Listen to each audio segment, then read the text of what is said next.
At 5:47 a.m. on the morning we were supposed to travel to Paris, my suitcase was already packed.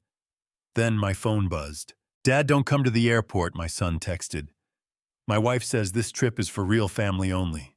You'll ruin the family photos." I was about to call him back immediately when a sudden thought stopped me cold.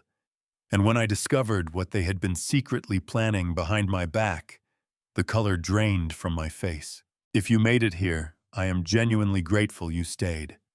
Drop a comment and tell me what city, what country are you listening from. I love knowing who is in this room with me. A quick note. This story weaves fictional elements into its bones for storytelling and educational purposes. Names and places are coincidental, but everything it is trying to say to you is worth hearing. My body woke up before my mind did. That happens when you spend 40 years running a company. Your internal alarm clock never fully retires, even when you do. It was 5:47 in the morning on September 8, 2025, and I was already standing in my kitchen in Charleston before the coffee maker finished its first gurgle, still half convinced I was late for a board meeting that stopped existing 3 years ago. The house was quiet, the way old houses get quiet, not peaceful, just empty. There's a difference. I'd learned that difference the hard way. I poured my first cup and stood by the window the way I always did, looking at the small framed photo Eleanor had put on the sill the last summer she was well enough to rearrange things. It was the two of us at a vineyard in Napa. She was laughing at something I'd said, head thrown back completely unguarded. I'd been trying to remember what the joke was for 2 years now. Couldn't. "Morning, Elle," I said to the photo the way I always did. The coffee was too hot. I drank it anyway. Upstairs, my suitcase was packed and zipped 3 weeks' worth of clothes, the good walking shoes Eleanor had bought me for our anniversary trip we never got to take, and a small velvet box containing her favorite pearl earrings that I'd decided somewhere around midnight to bring along. Not to give to anyone, just to have near me. Sentimental, sure. I was 69 years old, and I'd buried my wife. I'd earned sentimental. The trip to Europe had been my idea. Paris, Rome, Barcelona, 21 days, first class, everything. I'd written the check without blinking. Not because money meant nothing to me, but because I'd spent 40 years building Colt industrial materials from a single truck and a handshake loan. And if I couldn't use what I'd built to sit across a dinner table in Paris with my son, then what exactly had I been building it for? Marcus was 36. Married 3 years to Diana. 2 years since Eleanor passed. 2 years of phone calls that got shorter every month, holiday dinners where his eyes were always somewhere else, birthday texts instead of visits. I'd told myself it was grief. I'd told myself marriages take adjustment. I'd told myself a lot of things at 2 in the morning when the house was too quiet. The Europe trip was supposed to fix that. Or at least crack the door open enough to start fixing it. I was pulling up my flight confirmation on my phone departure at 2 p.m. Charleston to Japan to. Okay. Then overnight to Paris when the screen lit up with a new message from Marcus. I smiled before I even read it. My son was checking in before a big trip. That was something, wasn't it? That was the beginning of something. I opened the message. I read it once. Then I read it again slower the way I used to read contracts when something felt wrong, but I couldn't find the clause yet. "Dad, don't come to the airport. Diana says this trip is for real family only. Europe isn't for you. Stay home and enjoy your retirement.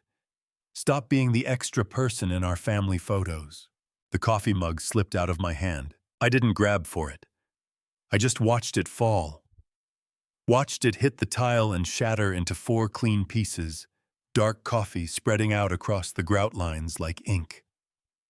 The sound was sharp and final, like something snapping that had been under pressure for a long time. I stood there in my socks, coffee soaking into the fabric, and I read the message a 3rd time. "Stop being the extra person in our family photos." My chest felt like someone had reached in and closed a fist around everything inside it. I'd been hit before business deals that collapsed a lawsuit in 2009 that nearly took everything the morning the doctor used the word terminal in a sentence about Eleanor. I knew what it felt like when the ground moved. But this was different. This wasn't a business problem. This wasn't medical language I needed to process. This was my son's phone number on a screen, and those were words that no father should ever have to read before 6 in the morning. My first reaction was the obvious one, the one that rose up hot and immediate, the one that wanted to call Marcus back and say things I'd never be able to unsay. I recognized that feeling. I'd felt it before in negotiations when someone put something insulting on the table and waited to see if you'd react. That was the thing about 40 years of boardrooms and handshake deals and men who smiled while they lied to your face. You learned to recognize bait. And something in the precision of those words, real family, only extra person, enjoy your retirement, didn't feel like a son venting frustration. It felt curated.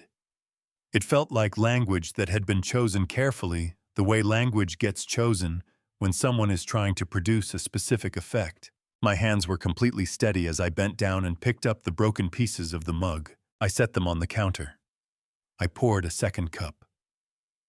I stood at the window and looked at Eleanor's photo, and for a long moment, the kitchen was absolutely silent, except for the sound of the neighborhood starting to wake up outside. What does a man do, I thought, when the thing he's been most afraid of turns out to be worse than he imagined? I didn't have an answer yet. But I had something I'd relied on my entire career, the instinct that told me when a number didn't add up.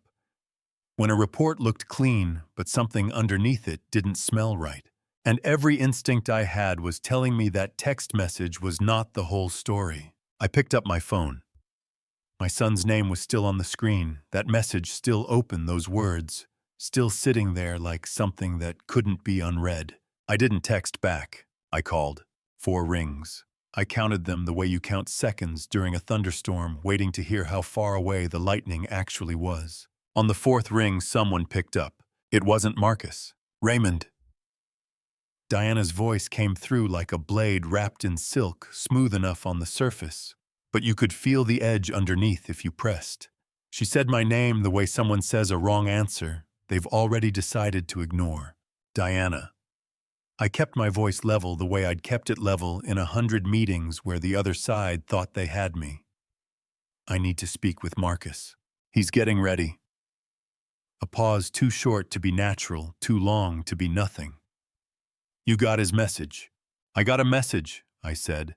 I'd like to hear it from him. I heard her shift the sound of a room fabric moving, and then underneath it, faintly, a breath that wasn't hers. Marcus was there. In that room, close enough to hear both sides of the conversation, choosing not to speak. That told me more than the text had. There's nothing to discuss, Diana said, and her voice dropped half a degree in temperature. This trip is about our family unit, Raymond, our immediate family.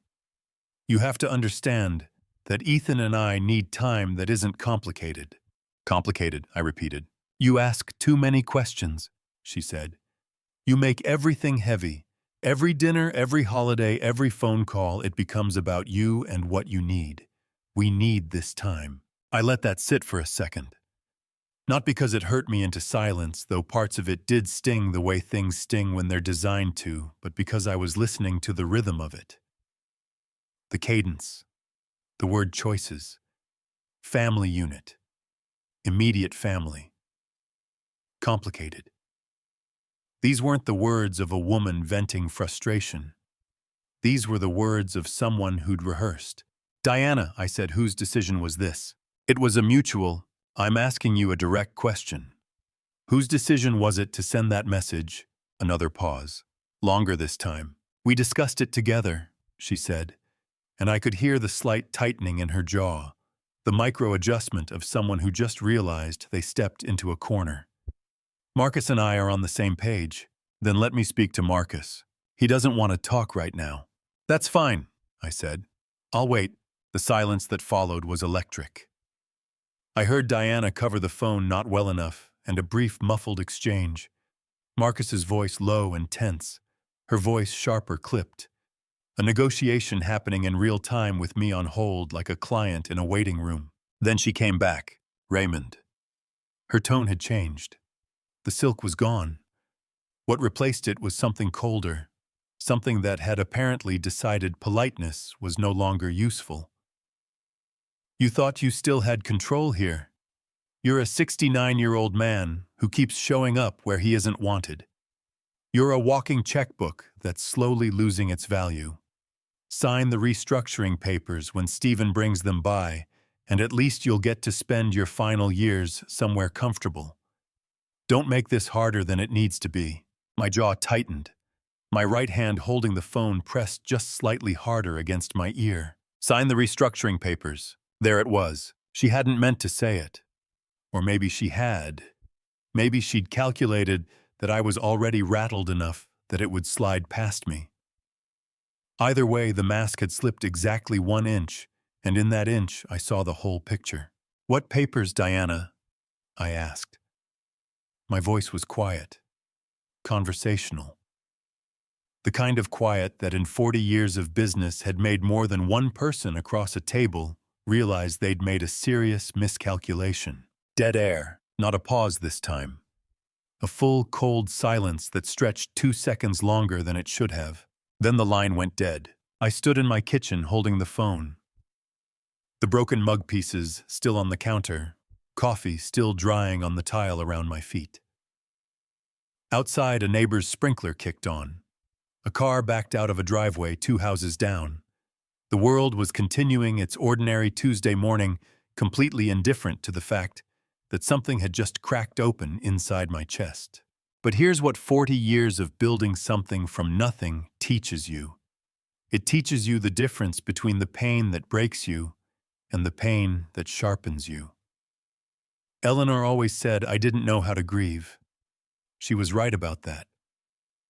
But she also knew that when I was hurt, I didn't collapse. I got methodical. I set the phone face down on the counter. I grabbed a dish towel and crouched down and cleaned up the coffee on the floor piece by piece, shard by shard, slow and deliberate.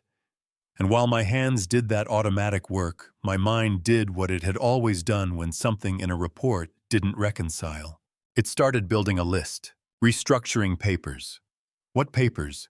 When had anyone mentioned papers, Stephen? Who was Stephen? The name had come out of her mouth with the ease of someone who assumed I already knew it, which meant she'd been planning to introduce him soon. A lawyer, almost certainly. Sign the papers and you'll spend your final years somewhere comfortable. A nursing home. She'd been talking about a nursing home not as a concern, but as a bargaining chip. You're a walking checkbook that's slowly losing its value. Not the words of a daughter-in-law frustrated with her father-in-law. The words of someone who had assessed me, categorized me, decided what I was worth and what I was becoming. And Marcus, my son, my 36-year-old son, had been in that room the entire time, close enough to hear her call his father a walking checkbook, and he had not said a single word. I stood up and looked at Eleanor's photo on the sill. Her smile was exactly the same as it always was, frozen in that vineyard afternoon, completely unaware of this kitchen this morning, this particular weight pressing down on her husband's shoulders. I should have listened to you, I said to her, because Eleanor had never trusted Diana. Not from the first dinner, not from the engagement, not from the wedding. She'd never said it outright, that wasn't Eleanor's way, but I'd seen it in the small things. The way she'd go quiet when Diana spoke. The way she'd find a reason to change the subject.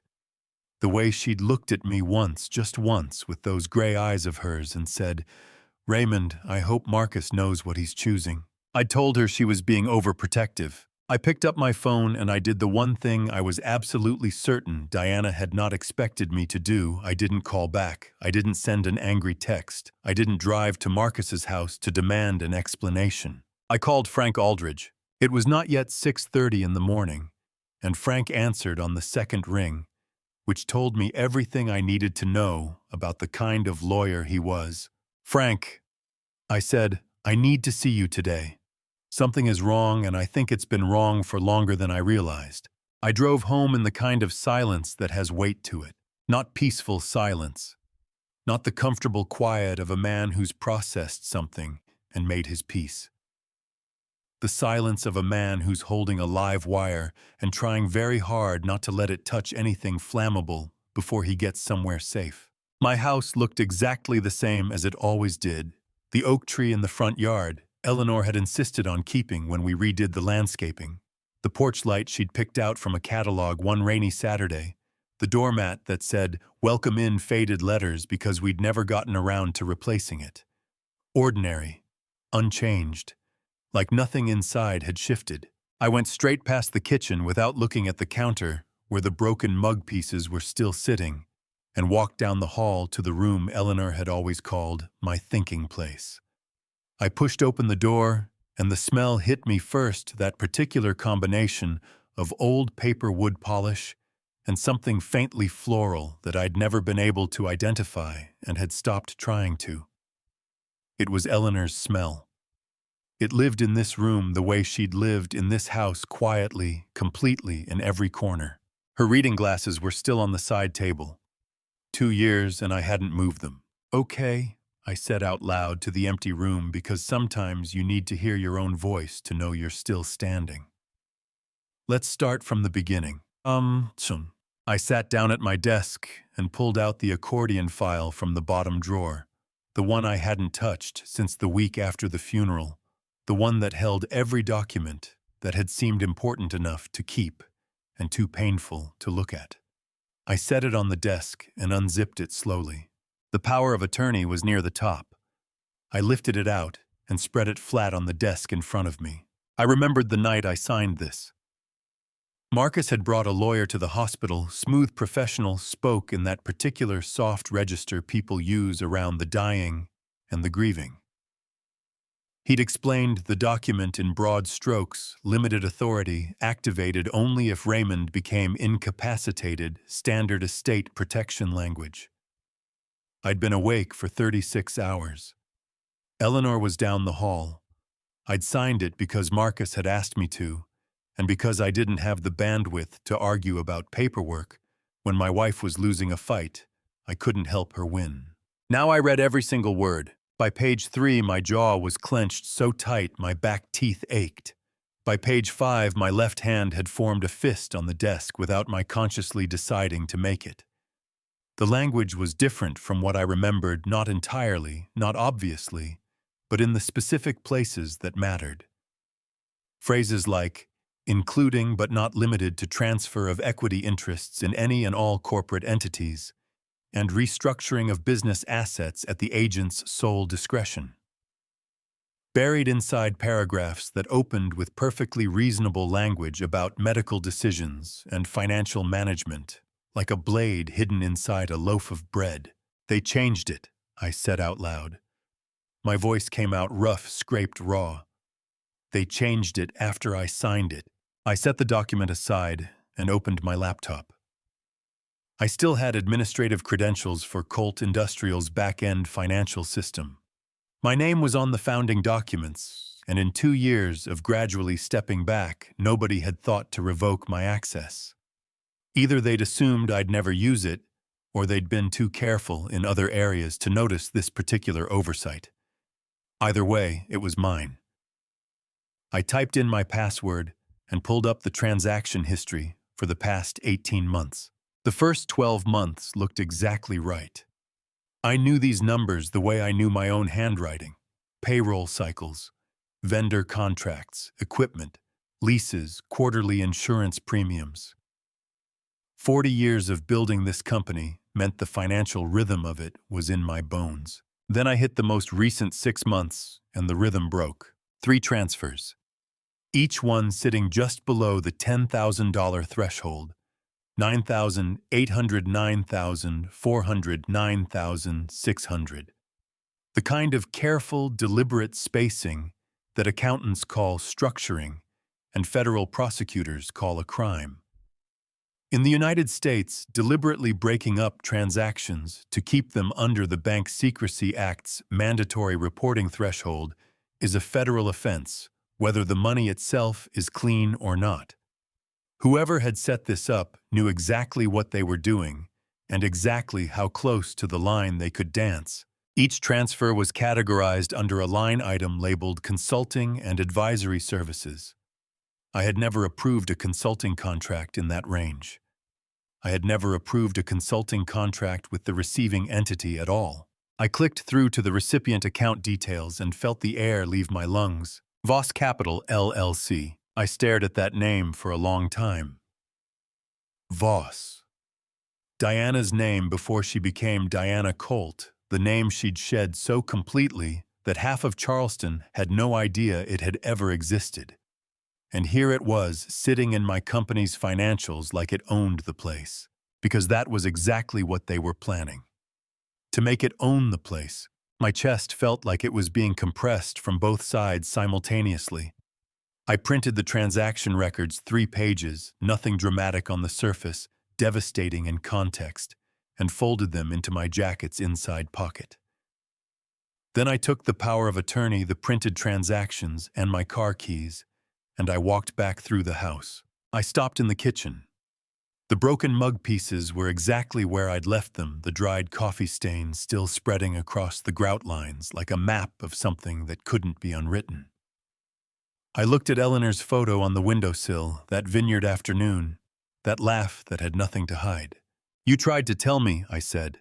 "You tried so many times to tell me." She had never trusted Diana. Not from the first meeting, not from the engagement, not from the wedding where she'd worn a smile so practiced it looked almost real. Eleanor had told me once, standing in this exact kitchen after a Sunday dinner, where Diana had redirected every conversation back to herself, she'd told me quietly without drama, "Raymond, I hope Marcus understands what he's walking toward." I'd told her she was being protective, that all mothers struggled with daughters-in-law, that Diana was just adjusting. I'd been wrong, and Eleanor had been right, and Eleanor wasn't here to say so, and that was the specific grief that pressed down on me hardest as I locked the front door behind me and walked to my car. Frank answered on the second ring the way he always did. "I'm on my way," I said. "I have the power of attorney, and I have transaction records. Frank, someone has been draining my company into a shell account for 6 months, and I need to know if you recognize the name Voss Capital LLC. A pause on the other end. Short but charged. "Raymond," Frank said, and his voice had the particular weight of a man who's about to confirm something he'd hoped he wouldn't have to. "I recognize that name. Don't go through any yellow lights getting here." I pressed the accelerator and didn't look back. Frank Aldridge had been my attorney for 22 years, and in that time I had seen him rattled exactly once the day a federal audit notice arrived with 96 hours notice and no explanation. He'd kept his voice level that day, but his left hand had tapped the desk in a pattern that I recognized now as his tell, a rhythm like a metronome when he was working through something that genuinely concerned him. His left hand was tapping when I walked into his office that morning. I set the power of attorney and the transaction records on his desk without a word. He put on his reading glasses and picked up the documents the way a surgeon picks up something that needs to be examined before it can be treated carefully without emotion already diagnosing. The room was quiet enough that I could hear the second hand on the old watch he'd worn since 1987. 7 full minutes passed. I sat across from him and waited because I had learned a long time ago that interrupting Frank Aldridge while he was reading was like pulling a surgeon's hand during an operation. Finally, he set the papers down. "Raymond," he said, and his voice was steady in the particular way that meant the news was bad and he'd already decided how to deliver it. "That text message Marcus sent you this morning wasn't cruelty." I frowned hard. It felt pretty deliberate to me. "Oh, it was deliberate," Frank said. "It was a trigger. Think through what would have happened if you'd responded the way they expected. You drive to Mount Pleasant in the middle of the morning. You pound on the door. You demand to be heard. You raise your voice. You say things that get recorded on a doorbell camera on a phone by a neighbor walking a dog. Maybe you send texts that sound threatening. Maybe you make a scene at the airport." He leaned forward. "And then Diana's attorney walks into a South Carolina family court with a documented pattern of erratic, emotionally volatile behavior and files for emergency guardianship. At which point a judge starts asking whether Raymond Colt is competent to manage his own affairs. The word guardianship hit me somewhere behind the sternum with the force of something much heavier than a word. "That's what the restructuring papers are for," I said. "Not just to take the assets, to establish control over me." "Both," Frank said flatly. "The papers are designed to do both simultaneously, but Raymond, the power of attorney, is the more urgent problem." He tapped the document. "Your signature on this is genuine. I can see that. But pages 3 through 7 were not what you signed. The language on those pages was inserted after the fact. Someone altered the original document physically, reconstructed it around your legitimate signature to include corporate equity transfer authority. That means this paper right now could be presented to a court or a financial institution as authorization for Marcus to restructure and transfer your controlling stake in Colt Industrial without requiring any further consent from you." My hands were braced flat on the arms of the chair. I pressed down until I could feel the wood grain through my palms. "How is that possible? Doesn't the notarization cover the full document?" "It should," Frank said, and the word "should" carried everything. "The notary stamp covers the pages that were present at signing. If the document was reconstructed after the fact, and the stamp was transferred or replicated, which requires skill and resources, not magic, it becomes very difficult to prove in court without forensic document analysis, which I am ordering today." He picked up his pen. "We file a challenge to the document's validity this afternoon. That freezes any asset transfer authority tied to this paper while the challenge is pending. It also puts anyone who tries to use the document on notice that they're walking into a fraud case." He looked up at me over his reading glasses. "I should have reviewed this when you first signed it. I should have insisted. I should have called you before I signed it," I said. "We were both asleep at the wheel. We were both trusting your son," Frank said quietly. "That's different." He stood and walked to the filing cabinet in the corner. 4 metal drawers, physical documents, only because Frank had never trusted anything he couldn't hold in his hands. He opened the 3rd drawer and began moving through folders with practiced efficiency until he stopped and pulled one out. Thick, worn at the edges, handled many times over many years. He set it on the desk between us. The date tab read 2013. "Voss Holdings versus Colt Industrial Materials," Frank said. "You sued them for predatory interference in your regional contracts. Bribed subcontractors, false regulatory complaints, stolen client relationships. You spent 8 months building the case and won a full judgment in November of that year." "I remember every day of it," I said. "The case had nearly broken me financially before the ruling came through. Victor Voss came after my company like it was personal." "It was personal for him," Frank said. "His company was built on methods that couldn't survive scrutiny, and you forced scrutiny." He opened the folder and turned it toward me, his finger resting on a name in the case notes. "Victor Voss died 14 months after the ruling. 58 years old. Cardiac event officially. By then the company was gone, the assets liquidated, the reputation destroyed." Frank's finger moved down the page. "He had a daughter," Frank said. "And Raymond, what she did with her father's name is something you need to see in full. Come back tomorrow. I'll have everything pulled." I heard the words. I processed the words. And then something in my chest tore open with a pain that was not quite physical and not quite emotional, but lived somewhere in the territory between them, hot and ragged and absolute. "Diana," I said. The name came out barely above a breath. "Diana," Frank confirmed. I gripped the arms of the chair until my knuckles went white. The fury hit first, the scalding, righteous fury of a man who has been hunted in his own home and called it family. Then underneath it, deeper and colder, and far more devastating, the grief.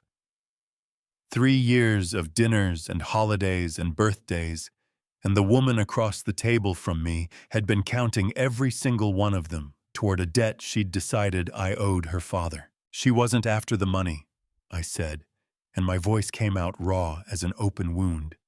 This whole thing, the marriage, the years of it, the patience of it, it was never about the money.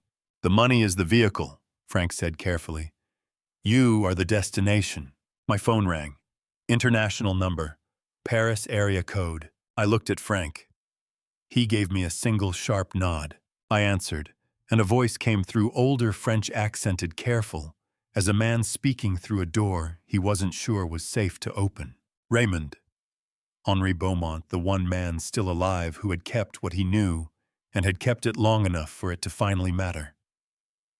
I have been waiting for you to call. There is something about your son you need to know. Something that happened 10 years ago. Something involving a man named Thomas Reed. His voice dropped lower, urgent now. She has been using what she knows ever since. Your son cannot leave because she will not. The line went dead. I called back. 4 rings. No answer. 5 rings. Nothing. I lowered the phone and looked at Frank across the desk, and I felt the ground under everything I thought I knew give one slow, terrible lurch. Thomas Reed, I said. New Jersey. I need everything you can find. Frank was already reaching for his phone, and the expression on his face told me that whatever we were about to find, it was going to cost more than either of us had been prepared to pay. Frank's storage room smelled like every important secret I'd ever trusted, to paper dust, old ink, and the particular stillness of things that had been waiting a long time to be found. He pulled the chain on the overhead bulb, and the yellow light fell across 4 decades of filing cabinets, each drawer labeled in his tight, precise handwriting. He went straight to the 3rd cabinet from the left, 2nd drawer from the bottom, the way a man goes to something he's been thinking about since the moment you walked through his door. 2013, he said more to himself than to me, and lifted out a folder thick enough to use as a doorstop. He carried it back to his desk and laid it open between us, and even before I read the first page, I felt the past lean forward and breathe on the back of my neck. Voss Holdings versus Colt Industrial Materials. Filed March 2013. Settled by judgment November 2013. I remembered that case the way you remember a car accident. Not every detail, but the impact. The sudden violence of it. Victor Voss had been an aggressive competitor who crossed every line available to him, stolen contracts, bribed subcontractors, false regulatory complaints filed against 3 of my regional operations. I'd spent 8 months and more money than I care to think about proving every single one of them in court. I won. Victor Voss lost everything.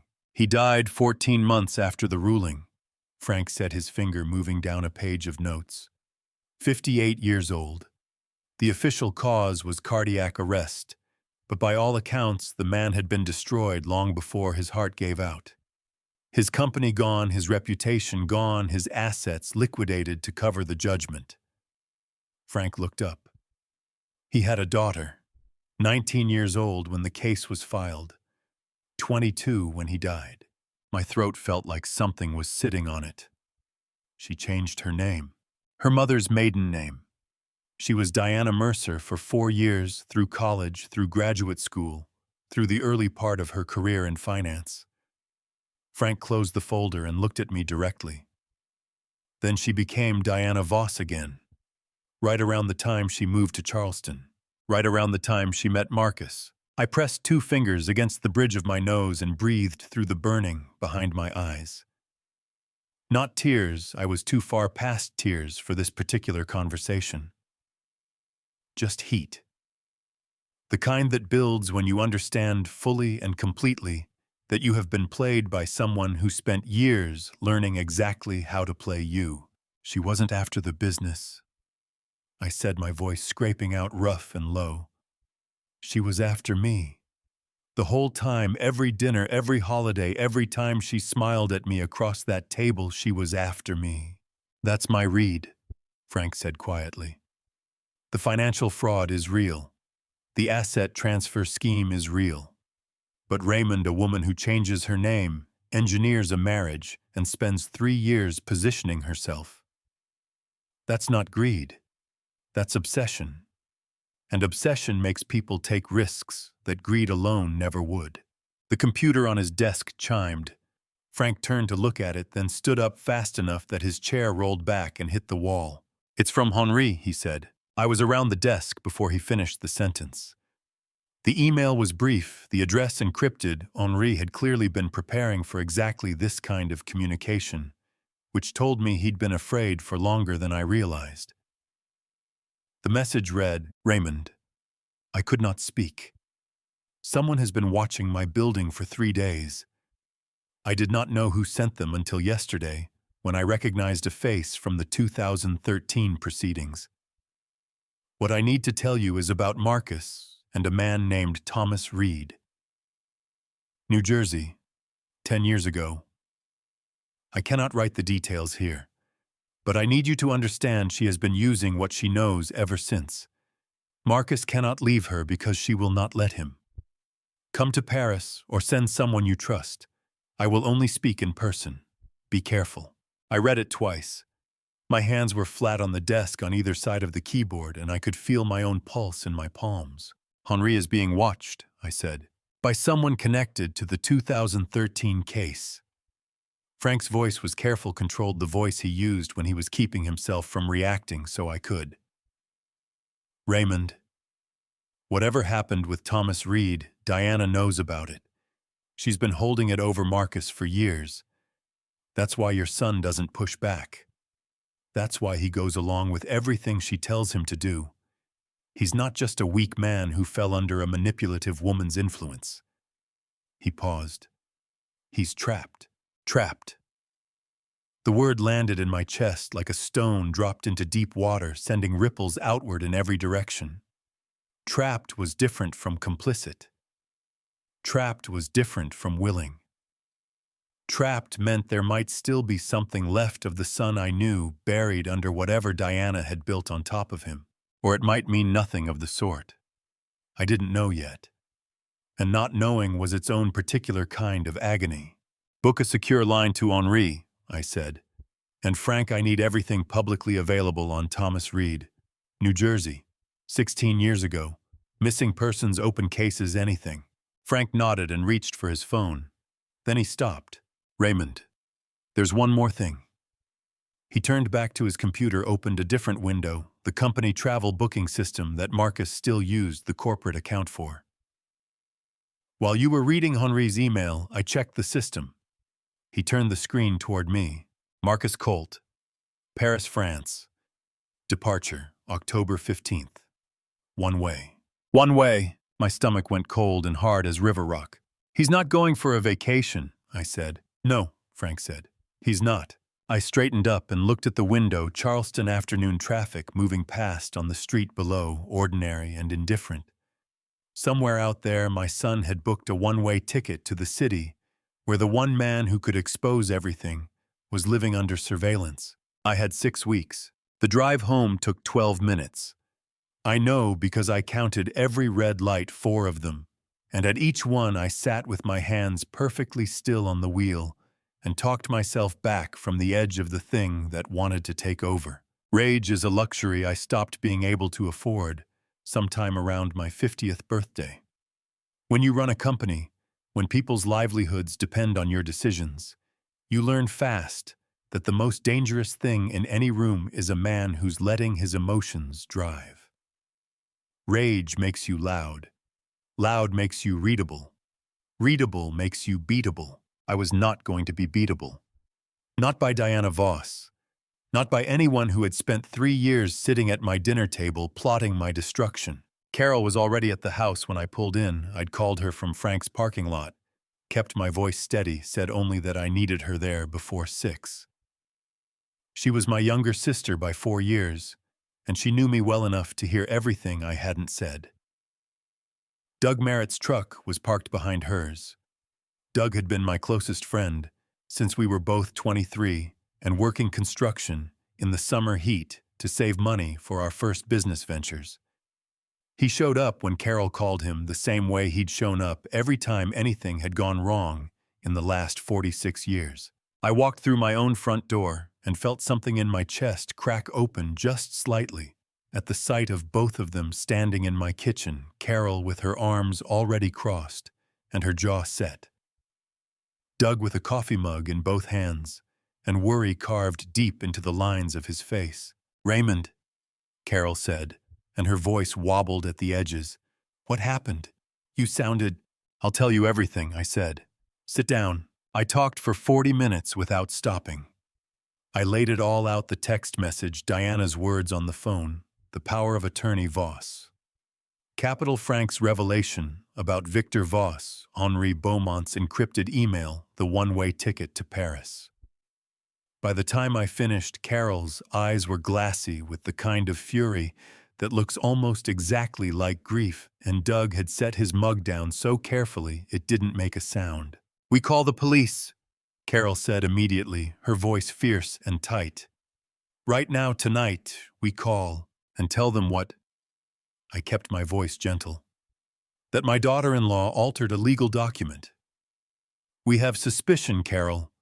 We have Frank's analysis and Henri's email and 3 transactions below the reporting threshold. That's not enough. Not yet." "Then what?" Doug asked. He was watching me the way he always did when he knew I'd already decided something and was working my way towards saying it out loud. "I'm going to give them exactly what they want," I said. Carol's head snapped up. "Raymond!" "Not really," I said. "But they need to believe I am." I leaned forward, elbows on the kitchen table, and looked at both of them. Diana built this whole thing on one assumption: that the text message would break me. That I'd react like a hurt old man, cry rage, make mistakes. And then when Stephen Pratt shows up with those restructuring papers, I'd be too emotionally compromised to read them carefully. I felt my jaw set. "So I'm going to give her that. I'm going to be exactly what she thinks I am." "You're going to pretend," Doug said slowly. "I'm going to be tired," I said. Confused. A little forgetful. A man who got his heart broken by his son's text message and hasn't fully recovered. A man who's grieving and distracted and just wants peace in his family. I sat back. And while I'm doing that, Frank is filing the challenge to the power of attorney. Holloway is running the financial investigation. "Who's Holloway?" Carol interrupted. "James Holloway, former FBI Financial Crimes Division. Frank's brought him in." I looked at her steadily. He's seen this structure before the shell company, the transfer pattern. He knows how to build a case that will hold in federal court. Carol pressed her fingers against her mouth. Her eyes were filling up despite herself, and I watched her blink hard, twice, refusing to let the tears come.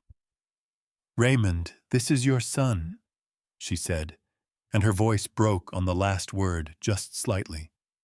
"This is Marcus. You used to carry him on your shoulders." My chest ached so deeply, it was almost physical. "I know who he was," I said quietly. "I'm still trying to figure out who he is now." Doug reached across the table and put his hand over mine for exactly 3 seconds. That was Doug, always precise, even in comfort, then pulled back. "What do you need from us?" "Witnesses," I said. "And anchors. I need people who know who I actually am, so that when Diana tries to paint me as confused and incompetent, there are people who've been watching me think clearly through all of this." I looked at both of them. "Can you do that?" "Obviously," Carol said, and wiped her eye fast, almost angry at herself for the tear. "Don't even have to ask," Doug said. My phone buzzed on the table between us. All 3 of us looked at it. "Marcus." I let it ring once. Then I picked it up with the hand that wasn't quite steady, not from age, from anger. I was choosing to hold very carefully, and answered. "Hey, son." My voice came out worn, soft. The voice of a man who'd had a hard day and hadn't slept well in years, which wasn't entirely a performance. Ispaum. Dad. Marcus sounded clipped, prepared. I just wanted to make sure you got my message this morning. About the trip. I did, I said. I was upset. I've been sitting with it. A pause. Then smoother. The family lawyer, Stephen Pratt, is going to reach out this week. About some paperwork for your estate planning. It's routine, but it would mean a lot if you'd cooperate. It's for everyone's benefit. Estate planning. He said it the way you say something you've rehearsed enough times that it's stopped meaning anything. Of course, I said softly. Whatever you need, Marcus. I just want peace. I heard something on the other end of the line, not quite a breath of relief, but close. The small, involuntary relaxation of a man who'd been braced for a fight and didn't get one. Good, he said. Good. I'll have Stephen call you. We hung up. Carol was staring at me across the table. How did you do that? Because I meant part of it, I said. And that was the truest thing I'd said all day. I looked at Eleanor's photo on the kitchen windowsill that vineyard afternoon, that unguarded laugh. I'm going to need you to be with me on this, Elle, I thought. Because what I'm about to do is the hardest thing I've ever done. And I built a company from nothing, so that should tell you something. Stephen Pratt called on a Wednesday morning, exactly 4 days after Marcus's phone call, and his voice had that particular brand of professional warmth that costs $400 an hour to produce. Mr. Colt, I represent Marcus and Diana in some estate planning matters. I'd love to stop by at your convenience. Nothing formal, just a conversation about some documents that would help protect your legacy going forward. Protect your legacy. I'd heard that phrase in boardrooms for 40 years, and it always meant the same thing: someone wanted something, and had decided to dress the want in language that made you feel good about handing it over. Of course, I said, and let my voice go soft and a little slow, like a man who'd been sitting alone too long. Come by Thursday, around 2. I spent Wednesday evening practicing in front of the bathroom mirror, which is not something I ever imagined doing at 69 years old. I practiced the slight furrow between the brows, the look of a man working just a little harder than he used to, the way tiredness lives in the shoulders before it shows in the face. A small hesitation before answering, just a half-beat longer than normal, the kind that makes people speak more carefully around you because they've decided you need the extra time. I was ready by Thursday morning. Stephen Pratt arrived at 2 o'clock sharp in a charcoal suit and a handshake that was designed to feel reassuring. He was maybe 40, clean-cut, the kind of man who'd been hired specifically because he looked trustworthy. Marcus came in behind him, and my heart clenched so hard at the sight of my son that for a moment the performance nearly slipped. Marcus was wearing a jacket I'd given him 2 Christmases ago. He didn't meet my eyes when he came through the door. "Dad," he said, and his voice was careful as a man walking on ice. "Marcus." I let my face do something genuinely soft, because some part of what I felt in that moment was genuinely soft grief wearing the face of love, which is the most painful combination there is. "Good to see you, son. Come in, come in." We sat in the living room, Stephen on the couch, Marcus in the armchair to my left, me in Eleanor's wingback chair that I'd pulled into the room that morning, specifically so I'd have something solid at my back. Stephen opened his briefcase and produced a binder with the pleasant efficiency of someone who'd done this 100 times. He set it on the coffee table and turned it toward me. "Mr. Colt, what we've put together here is a restructuring framework," he said, warm and measured. "It's designed to modernize the corporate structure of Colt Industrial, reduce your personal liability exposure, and ensure a smooth transition of management responsibilities going forward. All very standard for a company at this stage." I leaned forward and peered at the binder the way a man peers at a menu when the font is slightly too small. "Restructuring," I said slowly. "Now what does that mean exactly for a company like mine?" Stephen smiled, the patient smile of someone who'd expected exactly this question and had prepared an answer designed to satisfy without informing. It means reorganizing the ownership structure into a holding company framework. Your assets are better protected, management is streamlined, and the company is positioned for the next generation. The next generation, I repeated, nodding slowly like I was absorbing this. That's Marcus. And Diana, yes. They'd take an active management role. I turned a page of the binder with the careful deliberateness of a man who reads slowly, and while my visible hand turned pages at the pace of someone mildly confused, my right hand moved to the phone in my shirt pocket, angled the camera through the fabric gap at the third button, and pressed the shutter on the pages I needed most. Frank had shown me how to do it the night before. I'd practiced it 40 times until the motion was invisible. Now this section here, I said, pointing to a clause I'd already photographed twice. Can you explain this part again? I want to make sure I understand what I'm signing. Stephen explained. I asked him to explain it again. I got the names of 2 provisions slightly wrong and watched Stephen gently correct me. I asked about a clause I already knew the answer to just to see how he framed it. He was good, smooth patient, never condescending. Diana had hired well. Marcus sat through all of it without saying a word.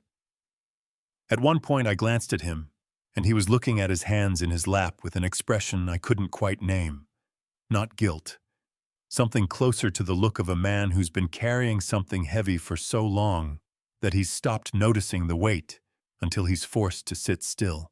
I'll need a few days, I said, finally closing the binder with the slow care of someone who's tired and doesn't want to make a mistake.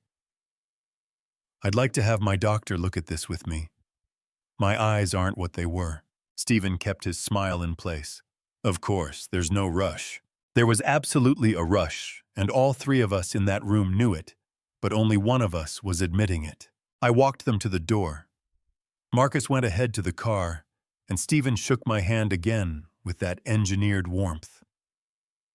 Then my son stopped at the end of the porch steps and turned back, and for just a moment, just one unguarded second, the mask that Diana had built around him cracked at the edges, and I saw something underneath that looked almost like the boy I used to know.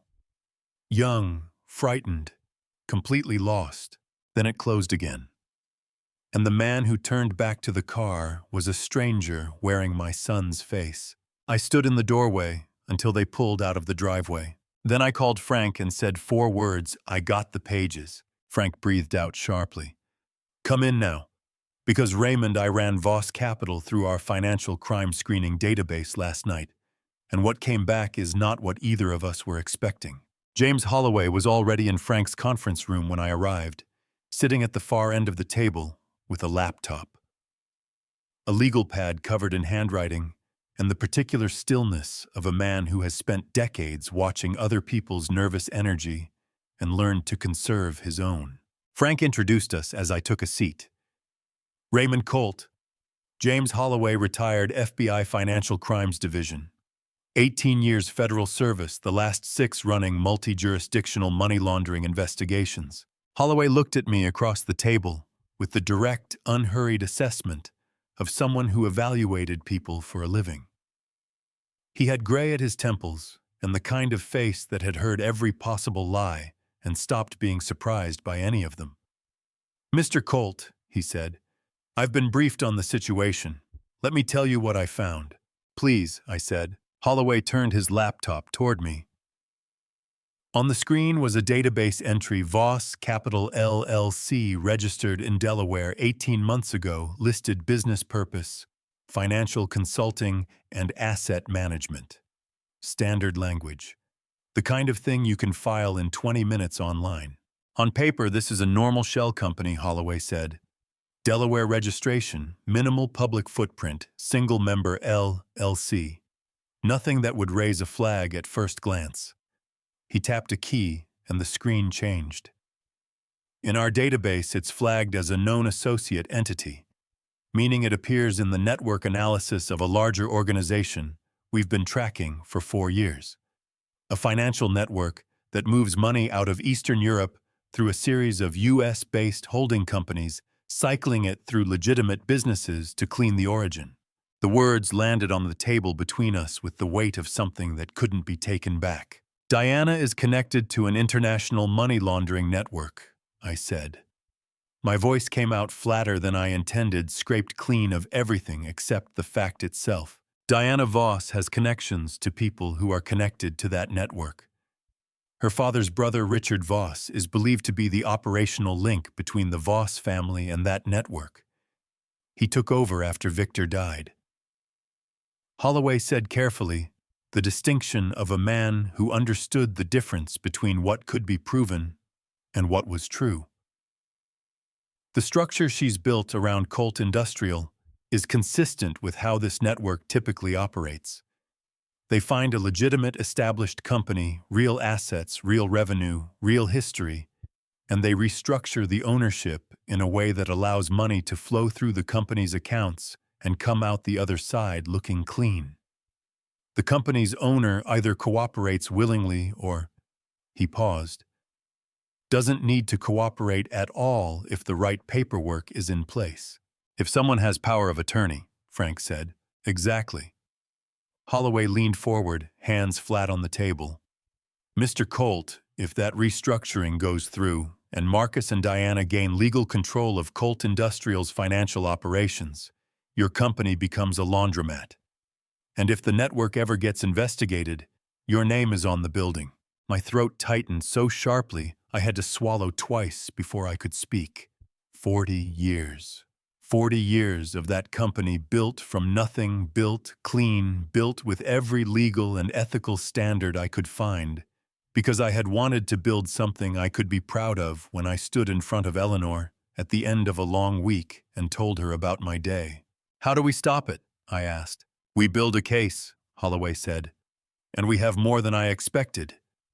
He reached into a folder and slid a printout across the table to me.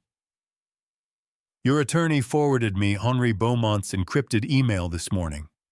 I want to make sure you understand what he's telling you without the words he couldn't use. I looked at the email printout. Henri's careful abbreviated language. Marcus and a man named Thomas Reed. New Jersey, 10 years ago. She has been using what she knows ever since. Thomas Reed, Holloway said. New Jersey, 2015. Listed as a missing persons case officially. He was a materials industry consultant, your industry, Mr. Colt, who was scheduled to provide testimony in a contract dispute involving Colt Industrial. He disappeared 3 days before his deposition. Holloway's voice was level and factual, the way a doctor delivers a diagnosis that is going to hurt. His car was found at Newark Airport. His phone last pinged at a hotel in Parsippany, New Jersey. He was never found. The case went cold in 2017. The room felt like it had gotten smaller. My hands were pressed flat on the table, and I was pushing down hard, the way you push down on something to keep it from moving. Marcus was in New Jersey that week, I said. My own voice sounded far away to me, like I was hearing it from the bottom of a long corridor. His credit card places him at the same hotel as Thomas Reed's last known location, Holloway said. That's what's in the cold case file.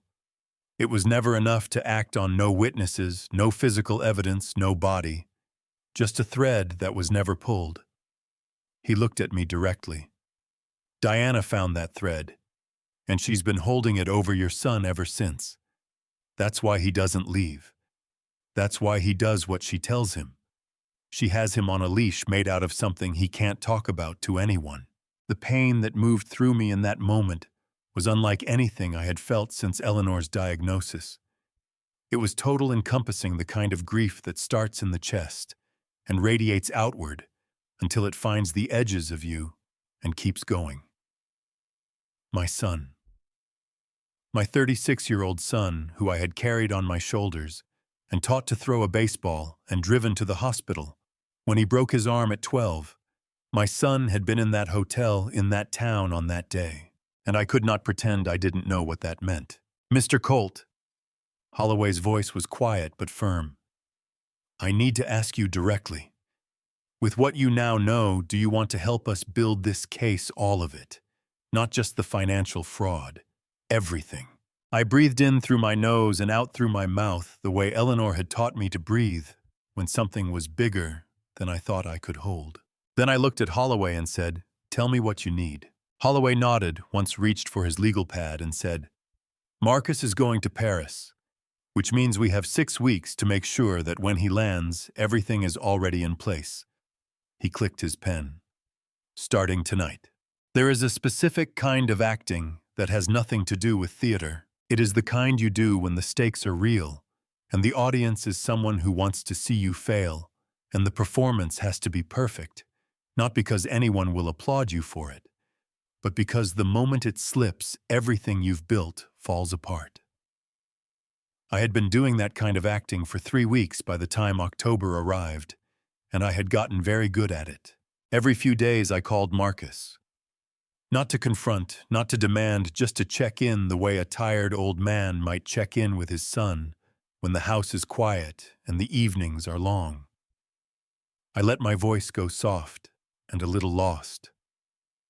I mentioned Eleanor more than usual. I said things like, "I've been thinking about what you said, and I just want things to be right between us," in the particular tone of a man who's grieving his way toward surrender. And I could hear it working. Each call, Marcus's voice relaxed a fraction more.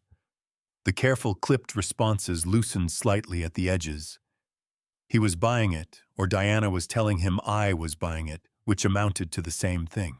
Meanwhile, Holloway was working with Interpol's Paris office, through a contact he'd kept from his FBI years, briefing them on Voss Capital, on Diana's network connections, on Henri Beaumont, and his significance as a witness. Frank had filed the document fraud challenge quietly, through a channel that wouldn't surface in any public record until we were ready for it to surface. The trap was being built one wire at a time, but there was a piece I needed to set myself. I called Marcus on a Tuesday afternoon and said I'd like to have dinner. Just the two of us, no pressure, a quiet place. I could hear the hesitation on his end, the brief calculation that always happened when Marcus was deciding whether something was safe. Then Diana must have signaled something from wherever she was standing in the room, because he said yes. We met at a steakhouse downtown that Marcus had liked since he was in his 20s. Dark wood leather booths, the kind of place that felt serious without being formal. He was already there when I arrived, and the sight of him hit me the same way it always did, now that collision between the son I remembered and the stranger he'd become happening simultaneously in the same face and body. He stood up when I came in, and there was a moment, just a half second, where something genuine moved across his expression. Something that might have been relief, or might have been guilt, or might have been both dressed up as each other. "Dad." He put his hand on my arm briefly when I sat down, the kind of touch that wants to be more than it allows itself to be. "Marcus." I patted his hand and let my eyes go a little watery. Not hard to do, because the emotion underneath the performance was completely real. "Thank you for coming." We ordered. We talked about surface things, the weather, a local construction project I mentioned with the wandering interest of a man who had nothing better to think about. Marcus relaxed by degrees, like a man in cold water, slowly realizing the temperature wasn't going to kill him. His shoulders came down. He asked about my doctor's appointment. He told me haltingly about a project at work. The sentences didn't connect well, the way sentences don't when someone is choosing each one carefully, but the effort was there. And I thought, Diana has no idea how much damage she's done to him. Not to me. To him. "I've been doing some clearing out," I said when the main course arrived. I cut into my steak with the unhurried movements of a man with nowhere to be. "Going through some old files. Business contacts I haven't thought about in years." Marcus lifted his water glass. "That's good, Dad." "One name kept coming up," I said, keeping my voice conversational, almost drowsy. "Fellow I did business with years ago, based in Paris. Henri Beaumont." I shook my head slowly. "Haven't spoken to him since, must be 2013, 2014. Funny how names come back to you." The water glass stopped moving. It was a small thing. A fraction of a second interruption in the smooth arc of the glass toward his mouth. His hand completed the motion he drank, he set it down normally. To anyone watching, nothing had happened. But I had spent 40 years reading the tells that people didn't know they were giving the micro-pause in a CFO's answer, the too quick nod of a vendor who'd just agreed to something he hadn't fully processed, the breath that went slightly shallow when a number on a spreadsheet landed wrong. I had built an empire on the ability to read those signals. Marcus's hand had stopped for exactly the length of time it takes a person's brain to process a name they were not expecting and decide how to respond to it. He'd heard that name before, recently, and it frightened him. Henri Beaumont, Marcus said, and his voice was so carefully neutral that the neutrality itself was a tell. I don't think I know that name.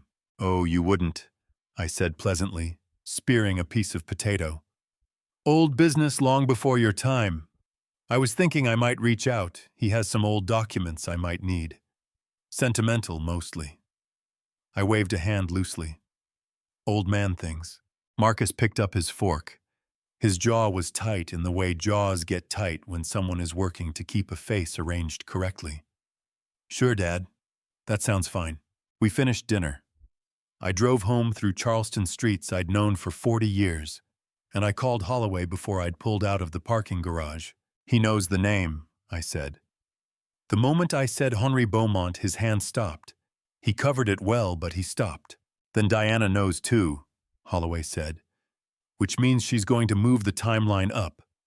Raymond, we need to accelerate the Paris coordination. If Diana decides Henri needs to be dealt with before Marcus even lands, make sure Henri is protected, I said. My voice came out harder than I intended. Whatever else happens, make sure Henri is safe. Already in motion, Holloway said. Raymond, you did well tonight. I hung up and sat in the parked car for a moment, the engine running, the heater going, the quiet Charleston night pressing against the windows. I had just used my son's fear as a fishing hook, and I had felt him bite, and I had felt nothing clean about it. This is what she made of us, I thought.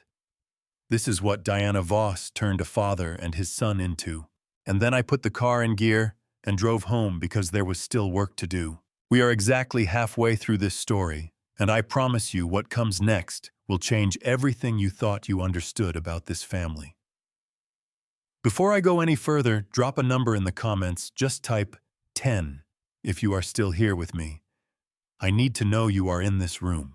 One more thing before we continue the chapters ahead. Carry some fictional elements woven in for storytelling purposes. Not everything may unfold exactly as it happened. If that is not for you, this is a graceful place to step away. But if you are staying, hold on tight.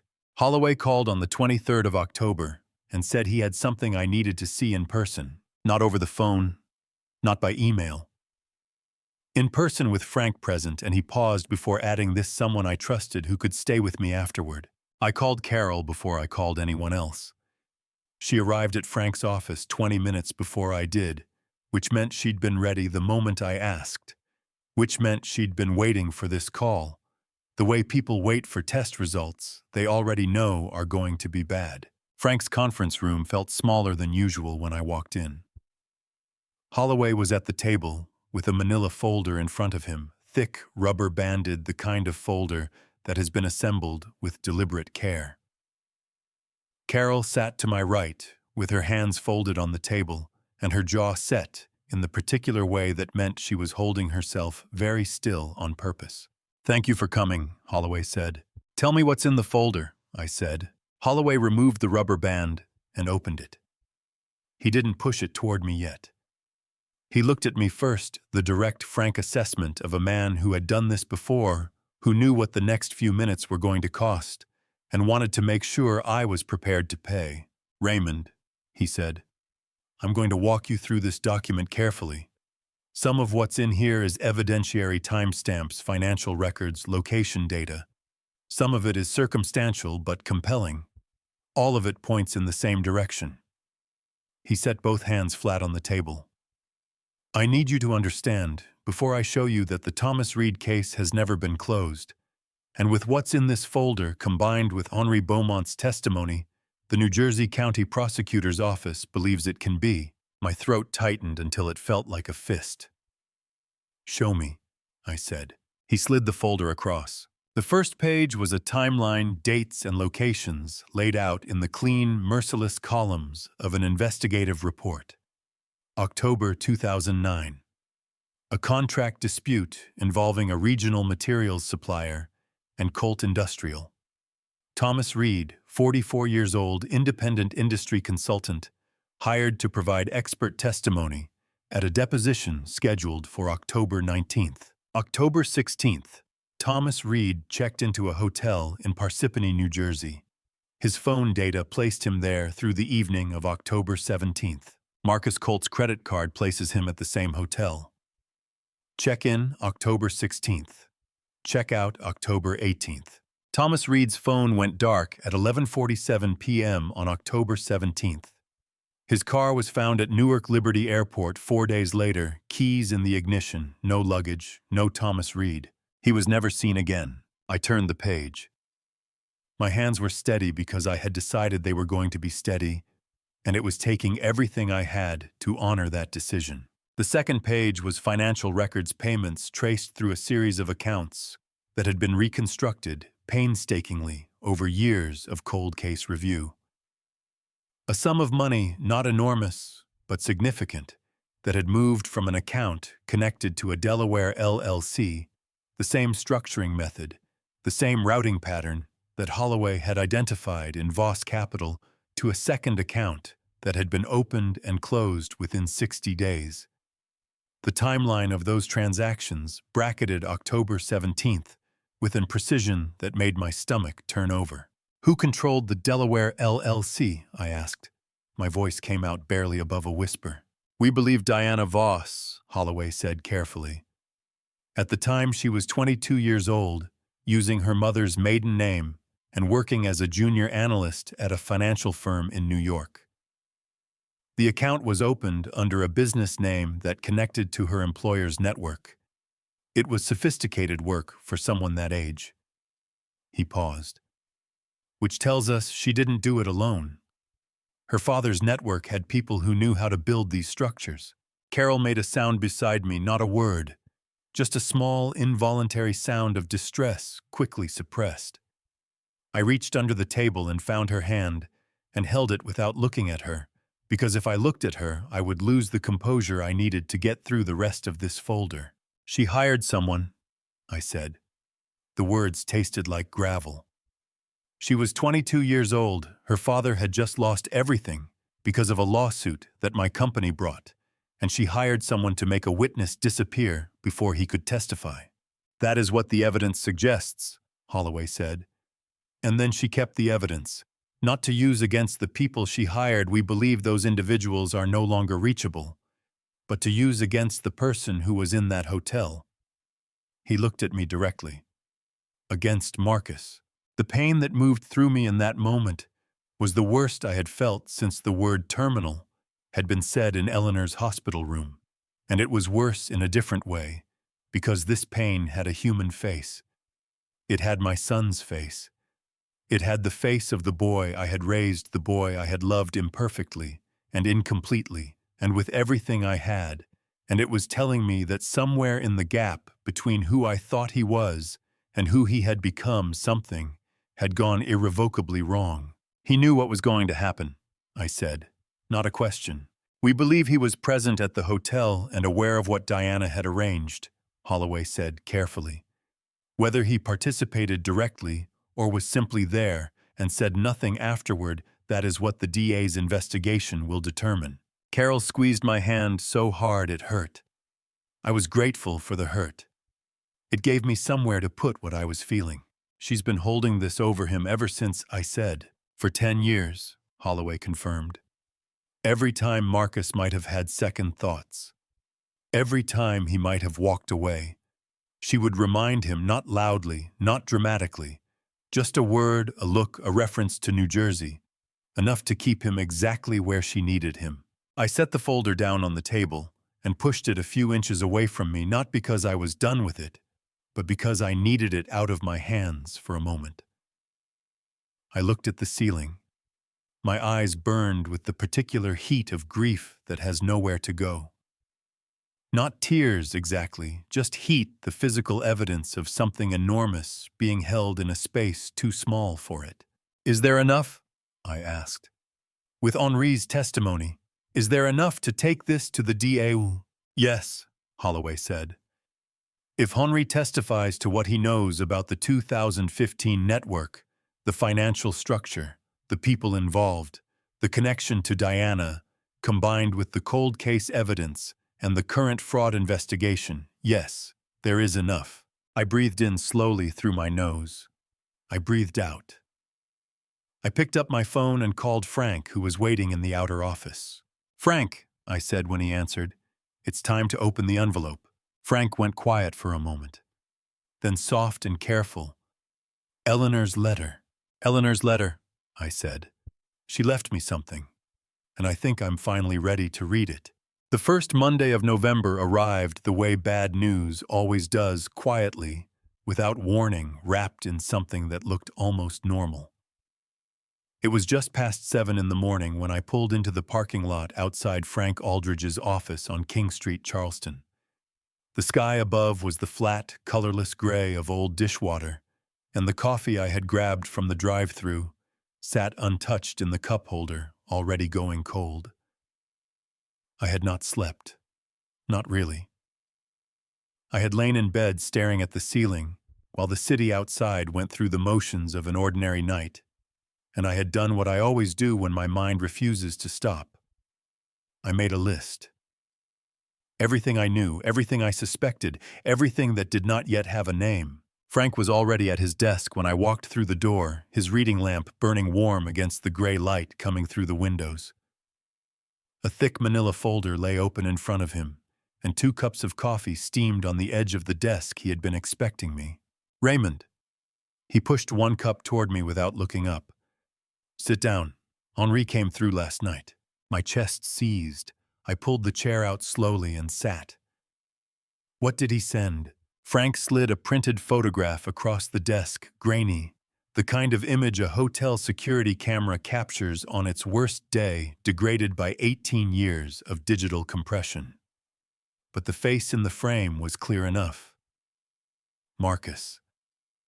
Standing in a carpeted corridor, his right hand pressed against a door frame, his body turned slightly away from the camera, as if he already knew where not to look. "Jersey City, New Jersey," Frank said, tapping the timestamp at the bottom of the frame.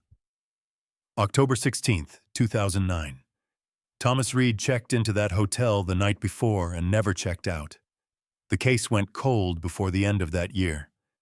Henri kept a copy of this footage because he was Reed's former business partner, and he never believed the official explanation." My hand went numb around the coffee cup. I set it down before I dropped it. 18 years. My son had been carrying this for 18 years, and I had sat across from him at Thanksgiving tables and birthday dinners and never once seen it, not a flicker, not a crack in the surface. "Is this enough to reopen it?" I asked. "Enough to hand to Holloway, yes. But Raymond..." Frank leaned forward, his elbows on the desk, his voice dropping. "Before this goes federal, you need to talk to Marcus, not to warn him, to find out exactly how much Diana knows and how long she has been using it." I drove out to Mount Pleasant, with the photograph locked in my briefcase, and something cold and heavy settled in the center of my chest, that no amount of November air coming through the car vents could touch. Marcus's house looked the same as it always did from the street shutters painted white. Diana's silver Audi in the driveway, a hanging basket of ferns by the front door, that she kept alive with the same methodical precision she applied to everything else in her life. I rang the bell. Marcus answered, and the moment his eyes landed on my face, every drop of color left his own. "Dad," his voice cracked on the single word. I didn't know you were coming." "I know." I stepped inside. The living room was spotless. A real estate magazine sat fanned open on the coffee table. Marcus closed the door behind me, and his hands were already unsteady, gripping the edge of the doorframe the way a man grabs a railing when the ground shifts under him. Diana appeared at the top of the stairs in a silk robe, her hair still damp from the shower, her expression flickering through surprise assessment and careful neutrality in the span of about 2 seconds. She was extraordinary at that, reading a room and rearranging her face before anyone else had finished blinking. "Raymond." Her tone was warm, almost musical. "This is early for a Monday." "Diana," I said, "I need 10 minutes alone with my son." Something moved behind her eyes. Not fear. I do not think Diana Voss Colt experiences fear the way other people do. It was more like the moment a chess player realizes the board has changed, and they were not the one who changed it. She descended the stairs at a measured pace, poured herself a glass of water at the kitchen counter, and then walked out through the back door into the yard without another word. Marcus stood in the middle of the living room, one hand braced against the back of an armchair, fingers pressing so hard into the leather that the material creased and held.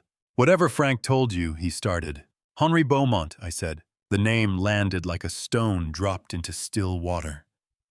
Marcus's knees buckled. He caught the armchair with both hands, chest heaving, his face collapsing into something raw and wrecked and terrified that I had not seen since he was a child.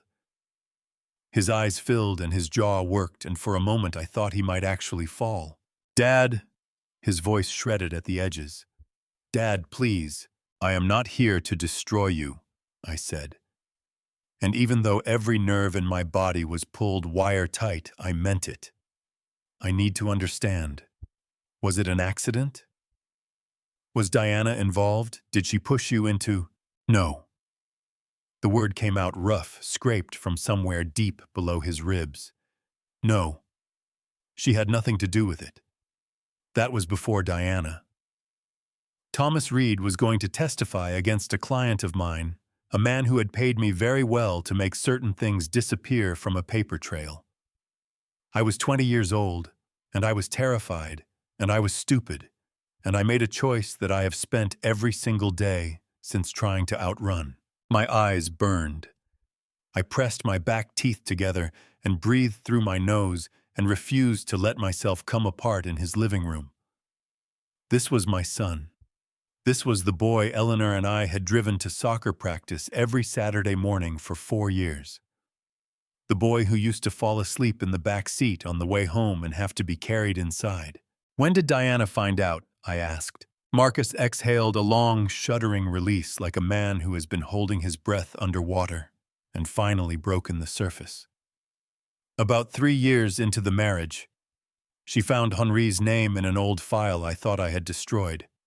She never confronted me directly. She just filed it away." He let out a laugh that had nothing at all to do with humor. "That is Diana. She does not reach for a weapon until she has already decided exactly how she is going to use it. So the restructuring, the forged power of attorney, Voss Capital, all of it, she has been using this to keep you in line. Every day."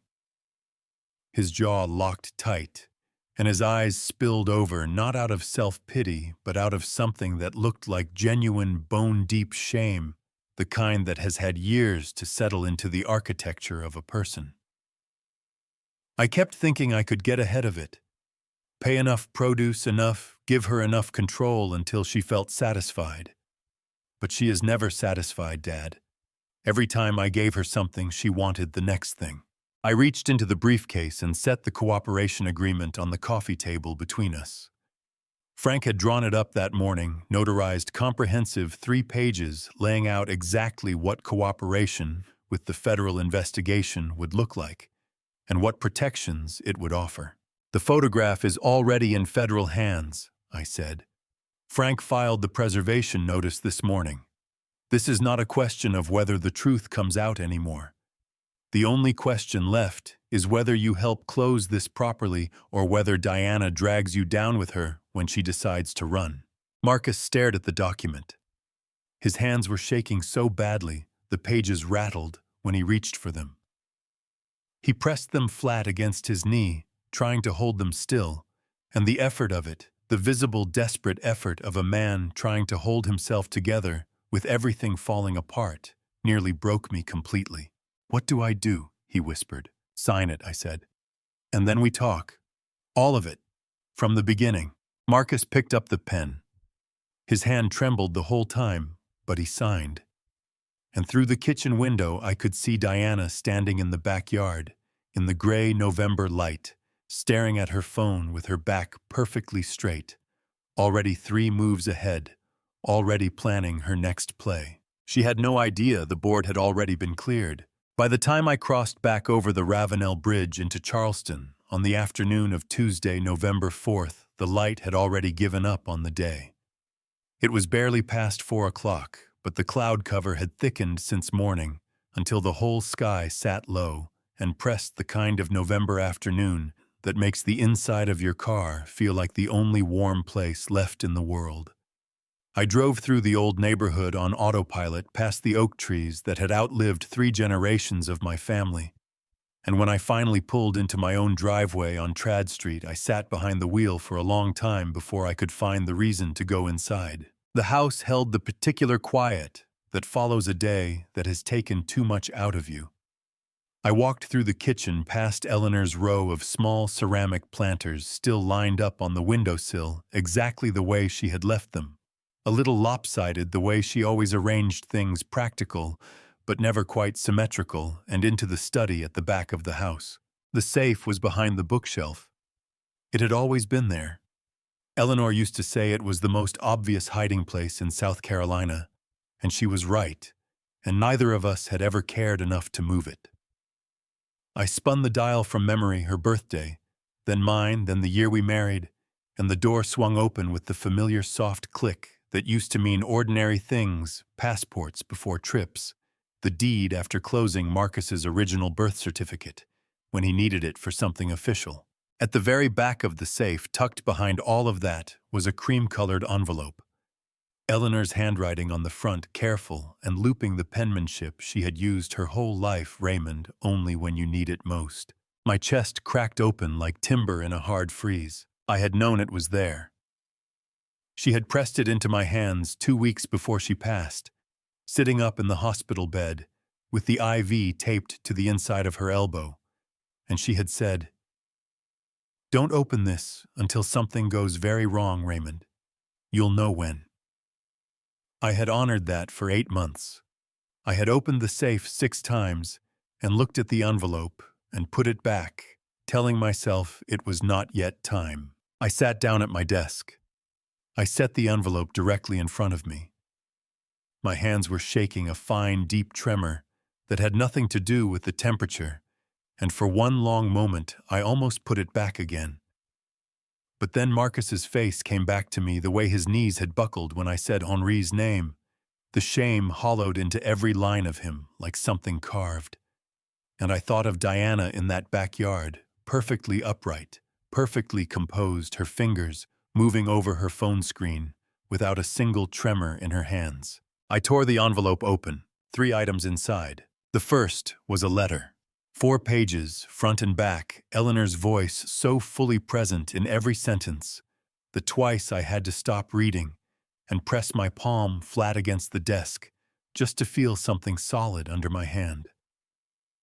I will keep most of what she wrote between the 2 of us. It belongs to us, not to this story, but the heart of it was something I had not been prepared for. "Raymond, you are the most trusting man I have ever loved, and I have loved you for that every single day. But trust is also the door they walk through when they want to take something from you. So I did what you would never think to do for yourself.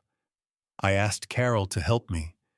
By the time you read this, it will already be done." The second item was a notarized legal document, 12 pages dense, with the kind of formal language that exists specifically to be precise and to be permanent. I am not a lawyer, but I spent 30 years in construction contracts, and I knew how to read the heading without Frank's help.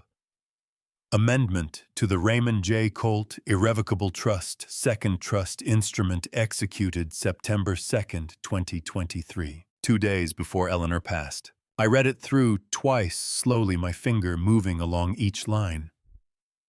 Eleanor had restructured the trust from her hospital bed.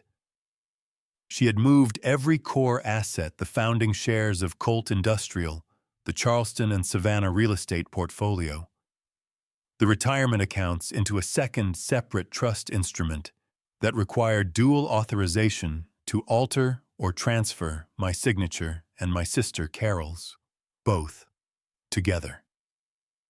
Without both of us signing simultaneously, nothing could be restructured, leveraged, or moved.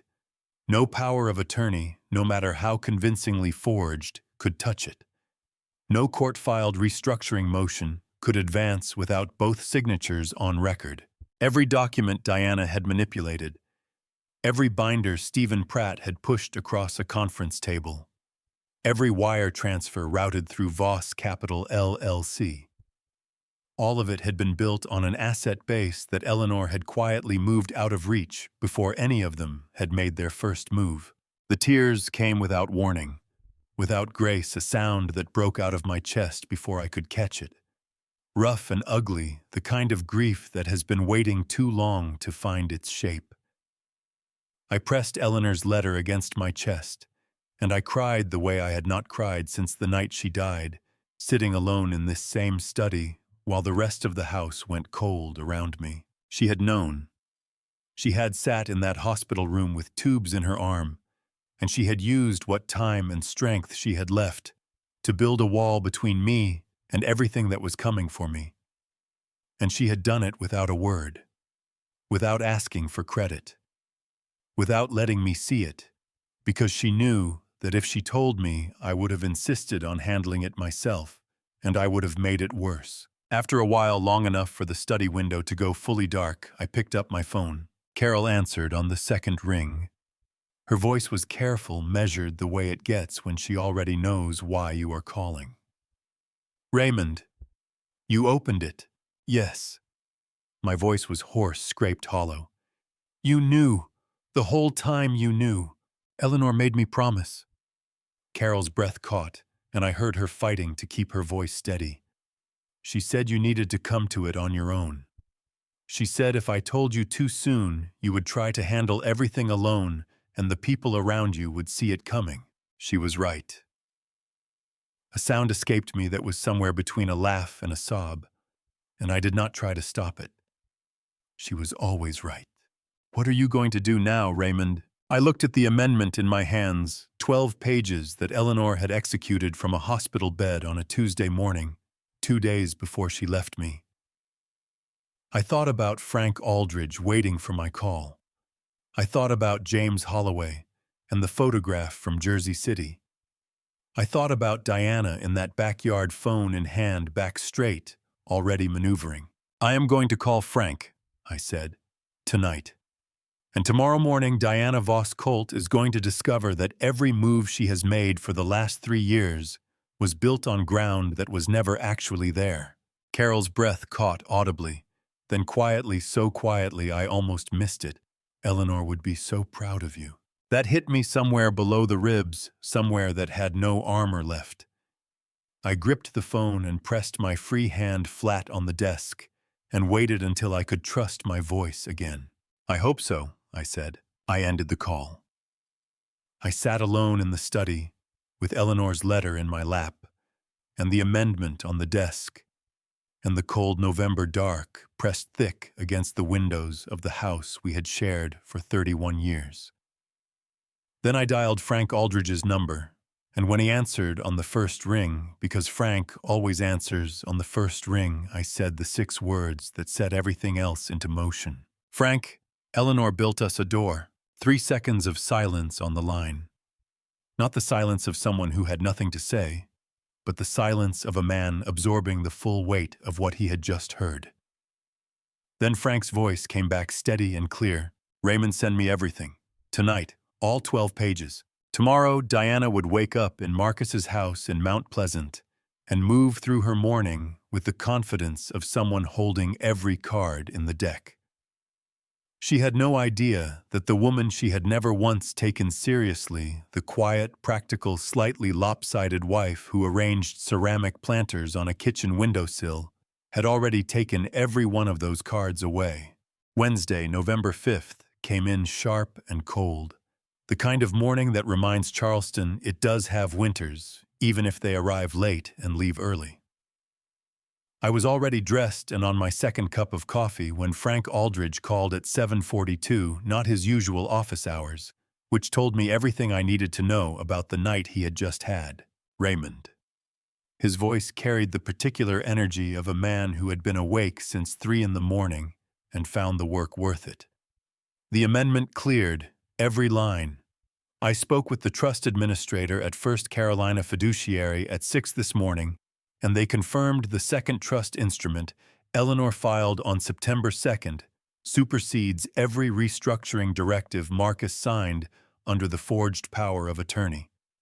Every single one. It's as if Diana's entire paper trail never had a foundation to stand on. My grip on the coffee mug tightened until my knuckles ached. What does that mean in plain language, Frank? It means Voss Capital cannot touch a single asset. Not the Colt Industrial shares, not the Charleston properties, not the retirement accounts.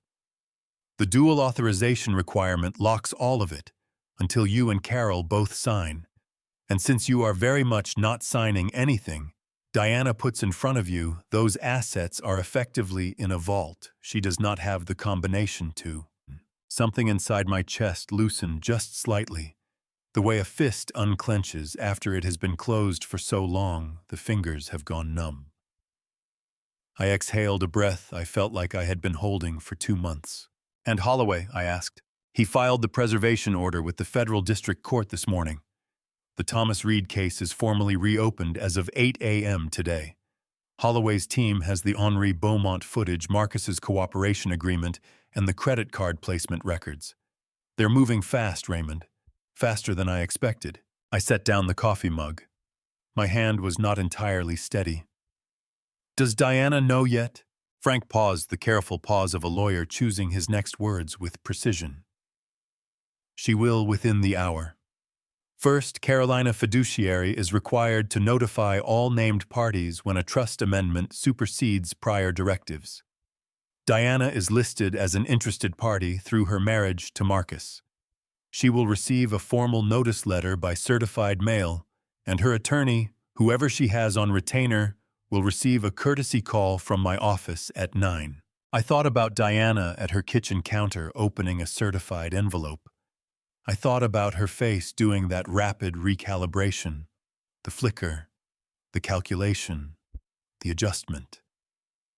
And for the first time in 2 months, I felt something shift inside me. Not satisfaction, not victory. Something quieter and more solid than either of those, the feeling of standing on ground that cannot be moved beneath you. There's one more thing, Frank said, and the weight in his voice made me straighten in my chair. Holloway's financial analyst ran the Voss Capital transaction records through the FinCEN database overnight. Raymond, the structured deposits the transfers just under the reporting threshold. The shell company chains, this goes further than Diana. Richard Voss, her father, has been using Voss Capital as a conduit for at least 4 years. The FBI's Financial Crimes Unit is already building a parallel case. The air in the kitchen felt different after that sentence, thicker, charged the way it gets before a storm rolls in off the Atlantic. Richard Voss. The man who had built his entire identity on old money and older contempt for people like me, for people who built things with their hands instead of inheriting them. I had sat across from him at Marcus and Diana's wedding reception and smiled and shaken his hand, and he had looked at me the way a man looks at furniture. How long before they move on him? I asked. That's not our timeline to control, Frank said. Our job right now is to hold the line on your assets and support Marcus's cooperation. Holloway handles the rest. I ended the call and stood at the kitchen window, looking out at Eleanor's ceramic planters. The lopsided row of them still exactly where she left them. The gray morning light was beginning to thin at the edges, just the faintest suggestion, that the sun was still out there, somewhere, working its way through. My phone buzzed on the counter. A text from an unknown number, just 4 words. You should have stayed quiet. I looked at those 4 words for a long time. Then I put the phone face down on the counter, picked up my coffee, and finished it. Diana was scared, and scared people make mistakes. By Thursday morning, November 6th, the certified notice from First Carolina Fiduciary had reached Diana's attorney. I knew because Frank called me at 8:15, with a tone I had only heard from him twice before, once during a contract dispute that nearly went to the state Supreme Court, and once the night Eleanor's condition changed. Controlled, clipped, and carrying something underneath it that was trying hard not to become alarm. Raymond, sit down if you're not already sitting. I was standing at my kitchen counter. I pulled out the stool and sat. Tell me. Diana's attorney, a man named Carter Wills out of Columbia, very expensive, very aggressive, filed a petition in Charleston County Probate Court at 7:45 this morning. He's challenging your legal competency. He's arguing that you are experiencing cognitive decline and that the trust amendment Eleanor filed should be reviewed on the grounds that you may have been unduly influenced or incapable of properly overseeing your own estate. The words landed like a fist to the sternum. Not because I had not considered the possibility I had Frank, and I had discussed it as a theoretical threat 2 weeks ago, but because hearing it spoken out loud in formal legal terms made it suddenly brutally real. They were not going after my money directly anymore. They were going after my mind. She's claiming I'm not competent, I said. The words felt strange in my mouth, bitter in a way I had not expected. She's claiming there is sufficient cause to appoint a guardian ad litem to review your financial decision-making. If the court grants even a preliminary hearing, it creates a window, potentially weeks, during which a judge could temporarily restrict your ability to authorize transactions, including the dual-signature trust protection. I pressed my palm flat against the counter and breathed. What does she have? Frank's pause carried weight. She submitted 3 things: a sworn affidavit from a Dr. Philip Crane, a psychiatrist in Columbia, whose name I do not recognize, and whose relationship to Diana is not yet clear, citing second-hand reports of erratic behavior and confusion. A series of text messages she claims you sent to Marcus in September that are, according to her, disoriented and inconsistent. And a statement from Stephen Pratt claiming that during their October meeting you appeared confused about basic details of your own estate. My jaw tightened so hard I felt it in my temples. Stephen Pratt, the polished attorney Diana had sent to my house with a restructuring binder and a pen, the man I had deliberately played, confused for asking the same question 3 times, pretending not to understand a single page. And now that performance was being used against me as evidence of genuine decline. I let out a breath that felt like it had been compressed in my chest for hours. Frank, I need you to understand something. Every moment of confusion Stephen Pratt witnessed was deliberate. I was buying time. I know that, Raymond. You told me in real time. I have the notes. Frank's voice steadied. But the court doesn't know it yet. And Carter Wills is good enough to make a judge look twice before dismissing this outright. We need a counter-affidavit from your physician.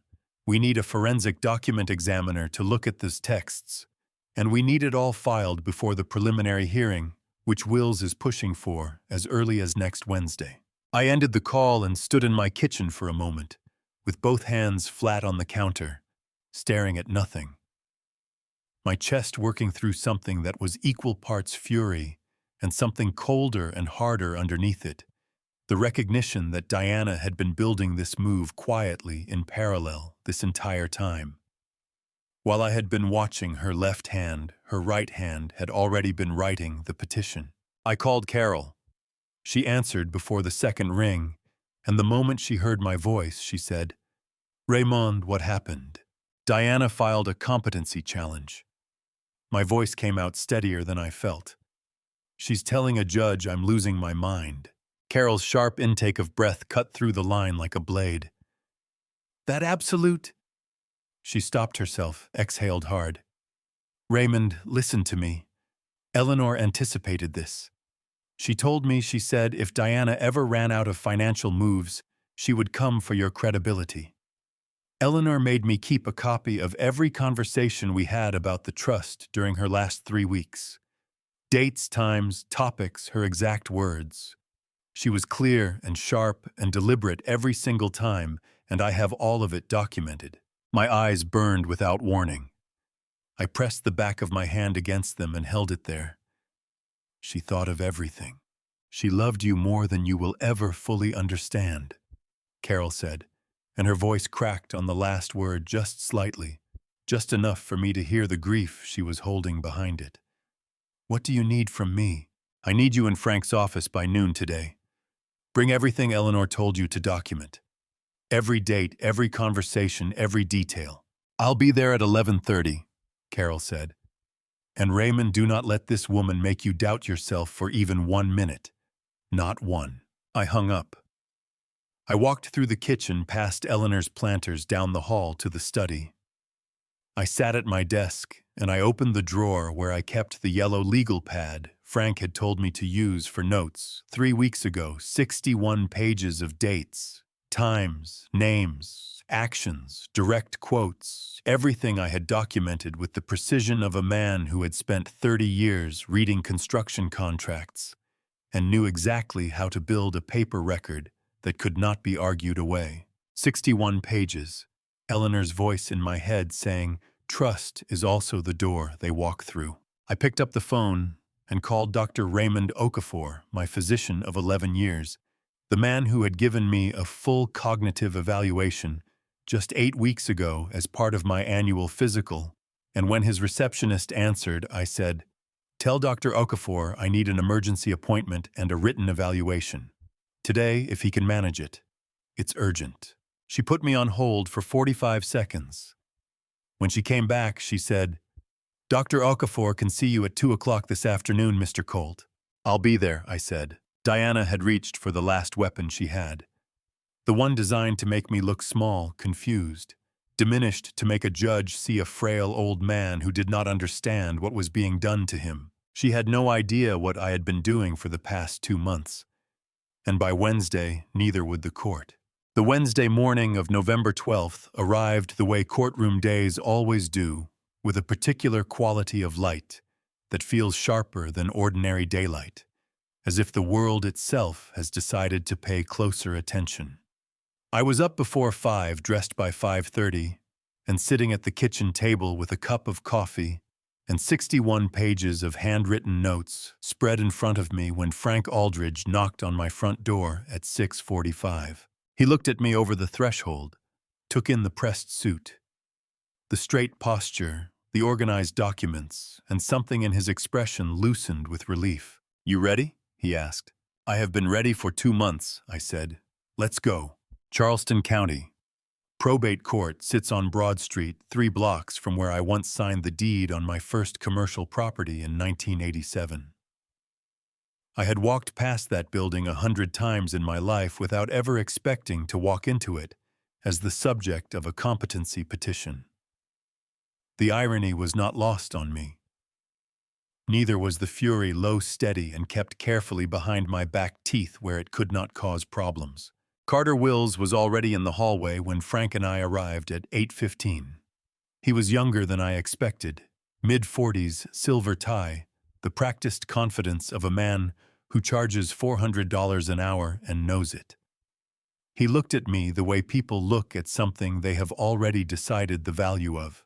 Diana stood 3 steps behind him in a charcoal dress, her posture immaculate, her face arranged into an expression of what I can only describe as performed concern, the carefully constructed look of a devoted daughter-in-law worried about a fragile old man. It was, I thought, her finest performance. It almost made me admire the craft of it. Marcus was not there. I had known he would not be. He was cooperating with Holloway's team that morning, sitting in a federal building 2 miles away, doing the hardest and most important thing he had ever done in his adult life.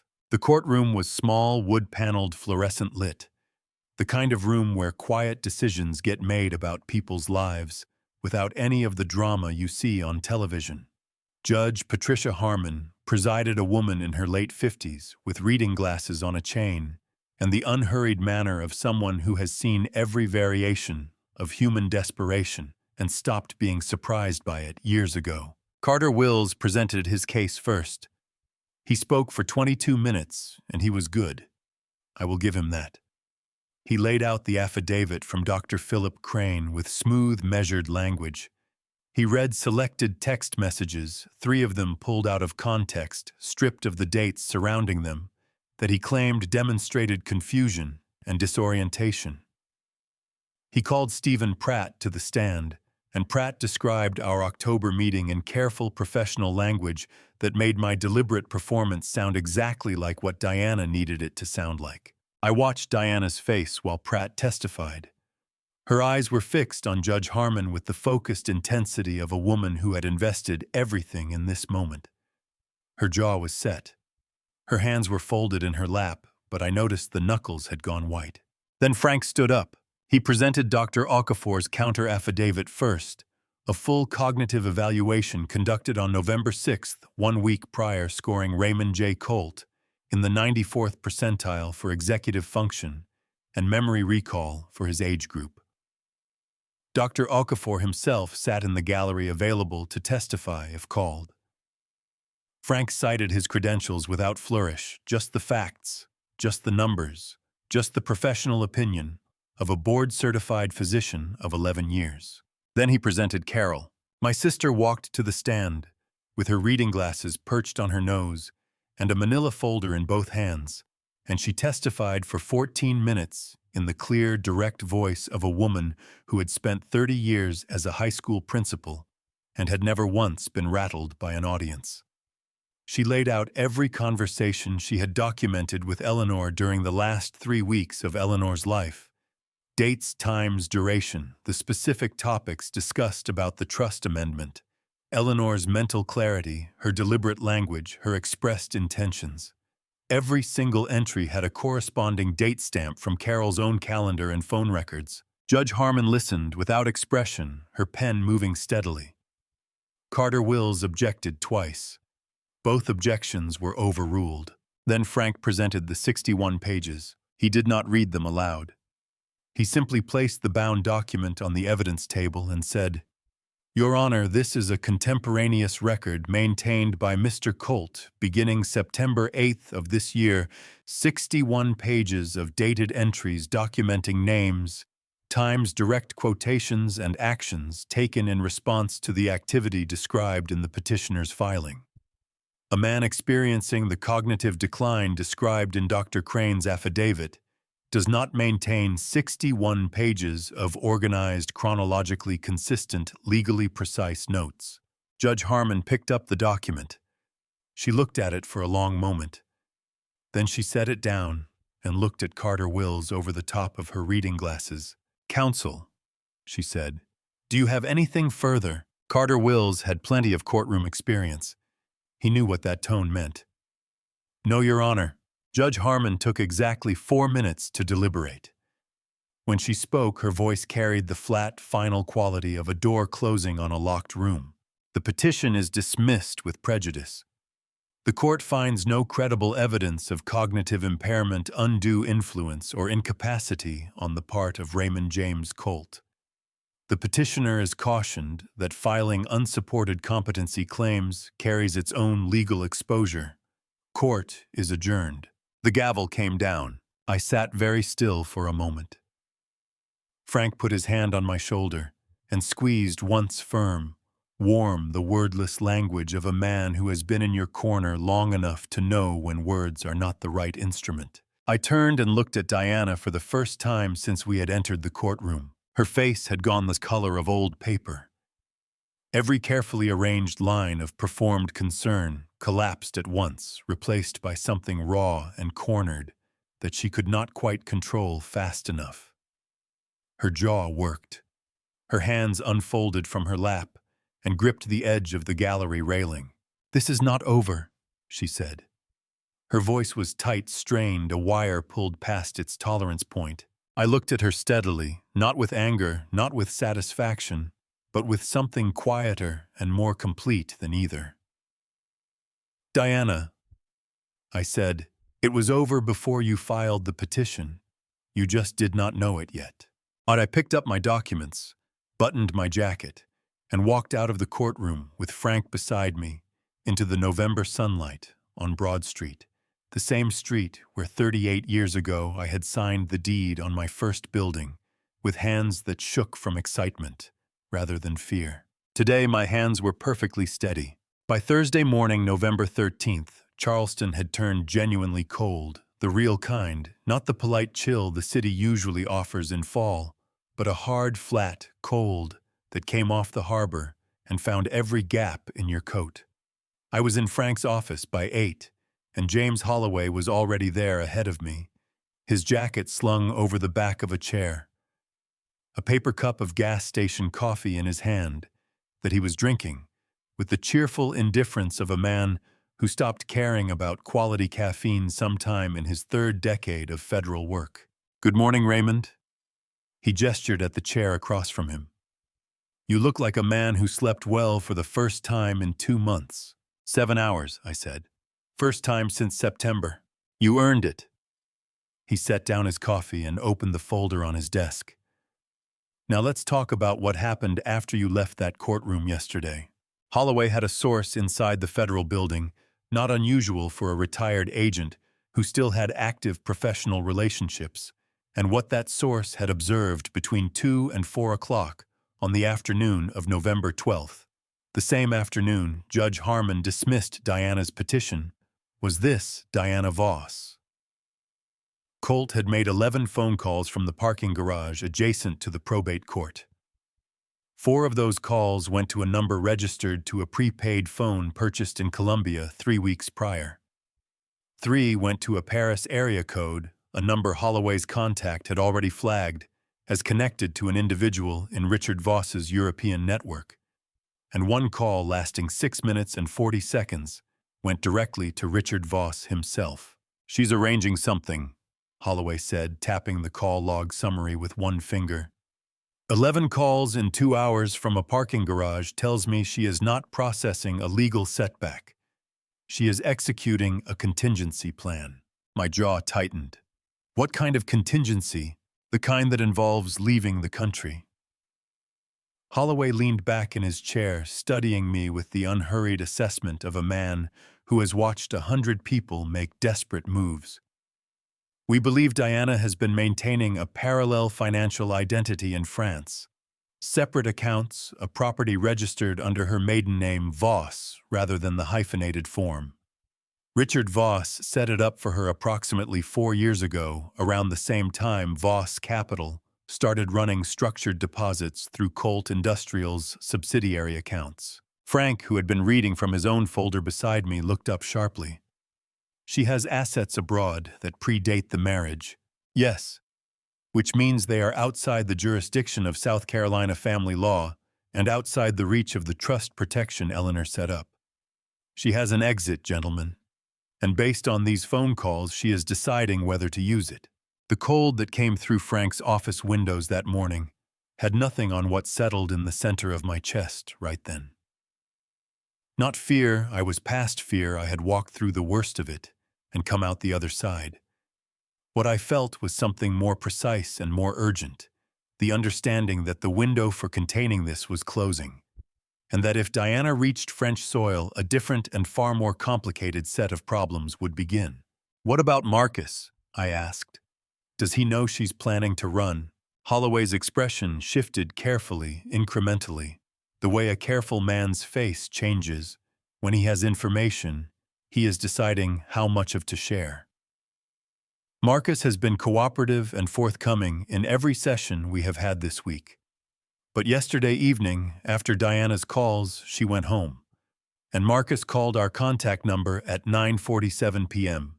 to report that Diana had packed 2 bags and moved them to the trunk of her car." My throat tightened around something that was not quite grief and not quite anger, but lived in the same neighborhood as both. Marcus had called.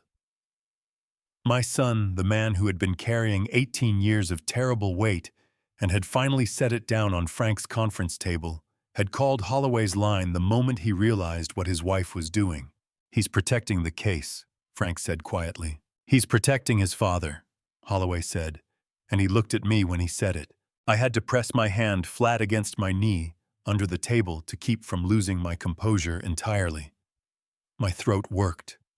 My eyes stung in a way I had not expected, and I blinked hard against it. "What do we do?" I asked when I could trust my voice again. "I've already requested a federal travel hold through the district court," Holloway said. "It should be granted within the hour. Marcus's cooperation agreement creates a nexus for the court to restrict Diana's movement as a person of interest in a federal financial crimes investigation.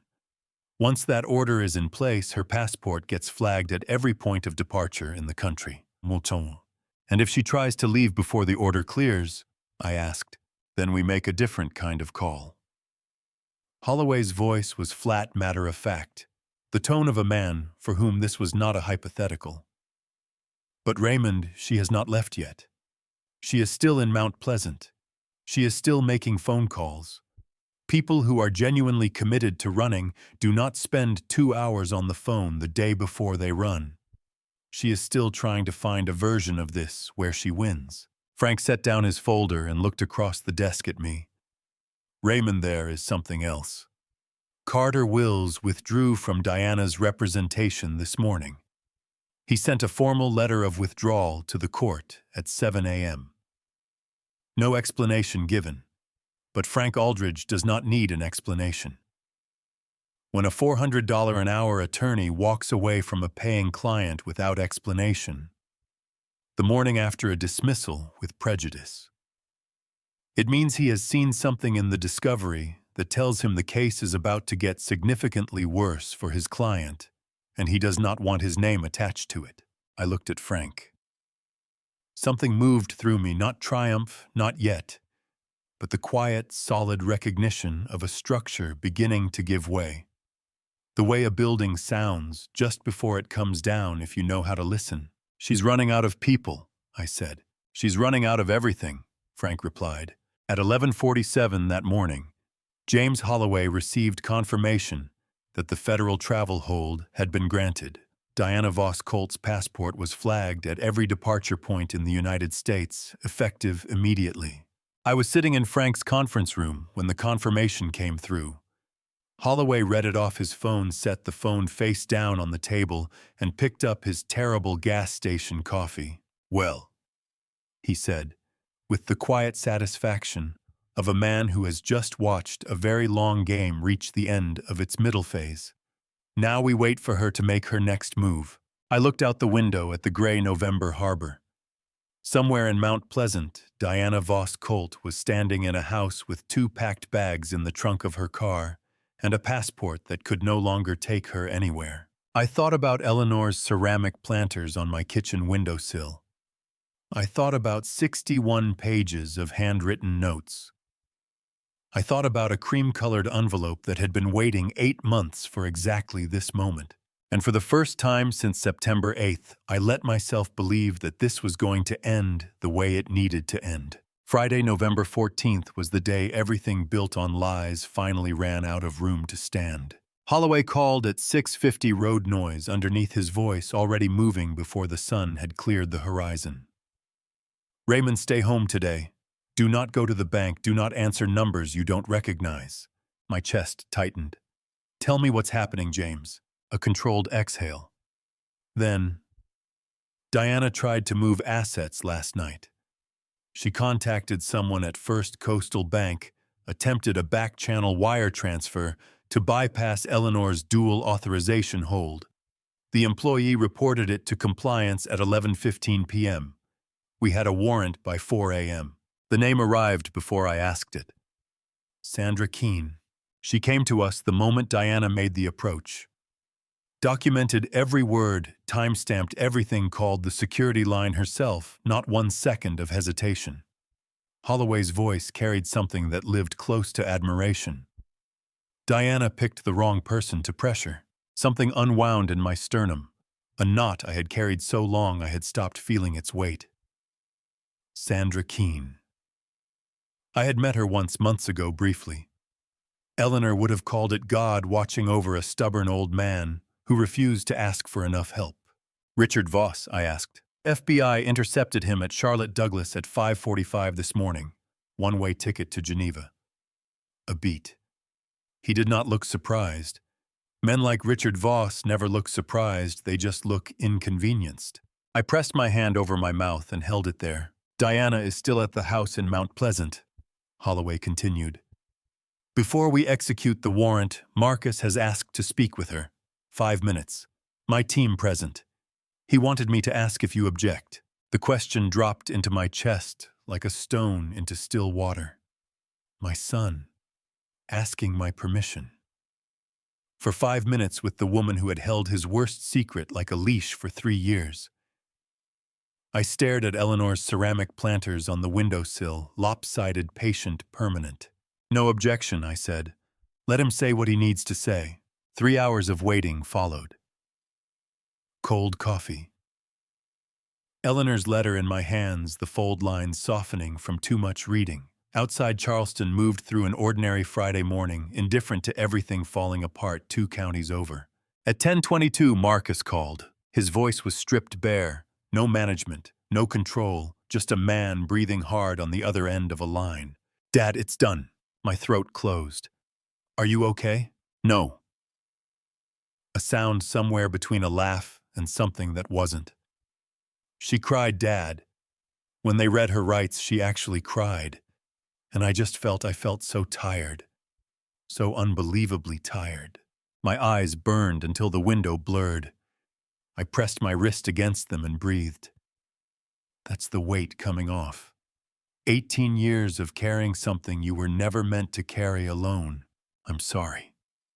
His voice dropped to almost nothing. Dad, I am so sorry. For everything. For what I let her do to you. His breath fractured deep, heaving the kind of tears that come from somewhere sealed shut for too long. Marcus. My own voice was not steady, and I stopped pretending otherwise. You are my son. That does not have an asterisk on it. No conditions. Do you understand me? He tried to speak, failed, tried again. I understand, he finally managed. Good. Now tell me what you need. At 2:15 that afternoon, Henry Beaumont landed at Charleston International, flying in from Paris on 48 hours' notice carrying a hard drive with 18 years of files. He told Holloway's team at the gate, some things you hold on to because you believe the right moment will eventually come. I was not there. But Frank called the moment Henry cleared customs, and I sat at my kitchen table with cold tea in my hands and thought about a man who had carried a piece of the truth across an ocean because he believed it still mattered. Richard Voss was arraigned in federal court in Charlotte that afternoon, wire fraud conspiracy, Bank Secrecy Act violations.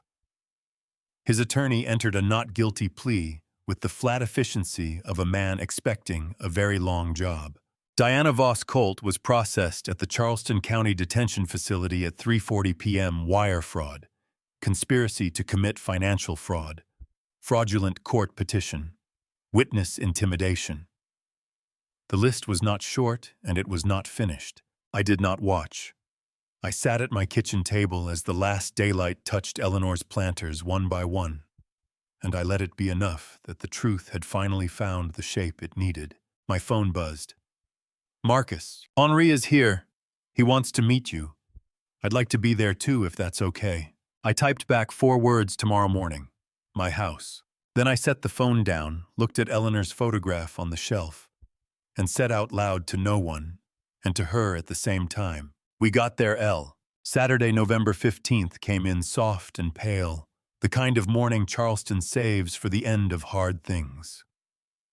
Marcus knocked at 8:45 3 times, evenly spaced, the same knock he had used his entire life. I opened the door before the 3rd knock faded. He stood on the porch in a gray jacket, face hollowed by a sleepless night, spent thinking rather than running. Beside him was Henri Beaumont, a trim, gray-haired Frenchman in his early 60s.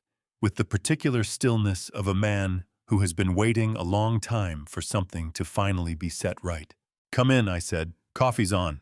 We sat at the kitchen table, the same table where I had read Eleanor's letter, opened Frank's folder, and stared at 61 pages of notes in the small hours of too many mornings.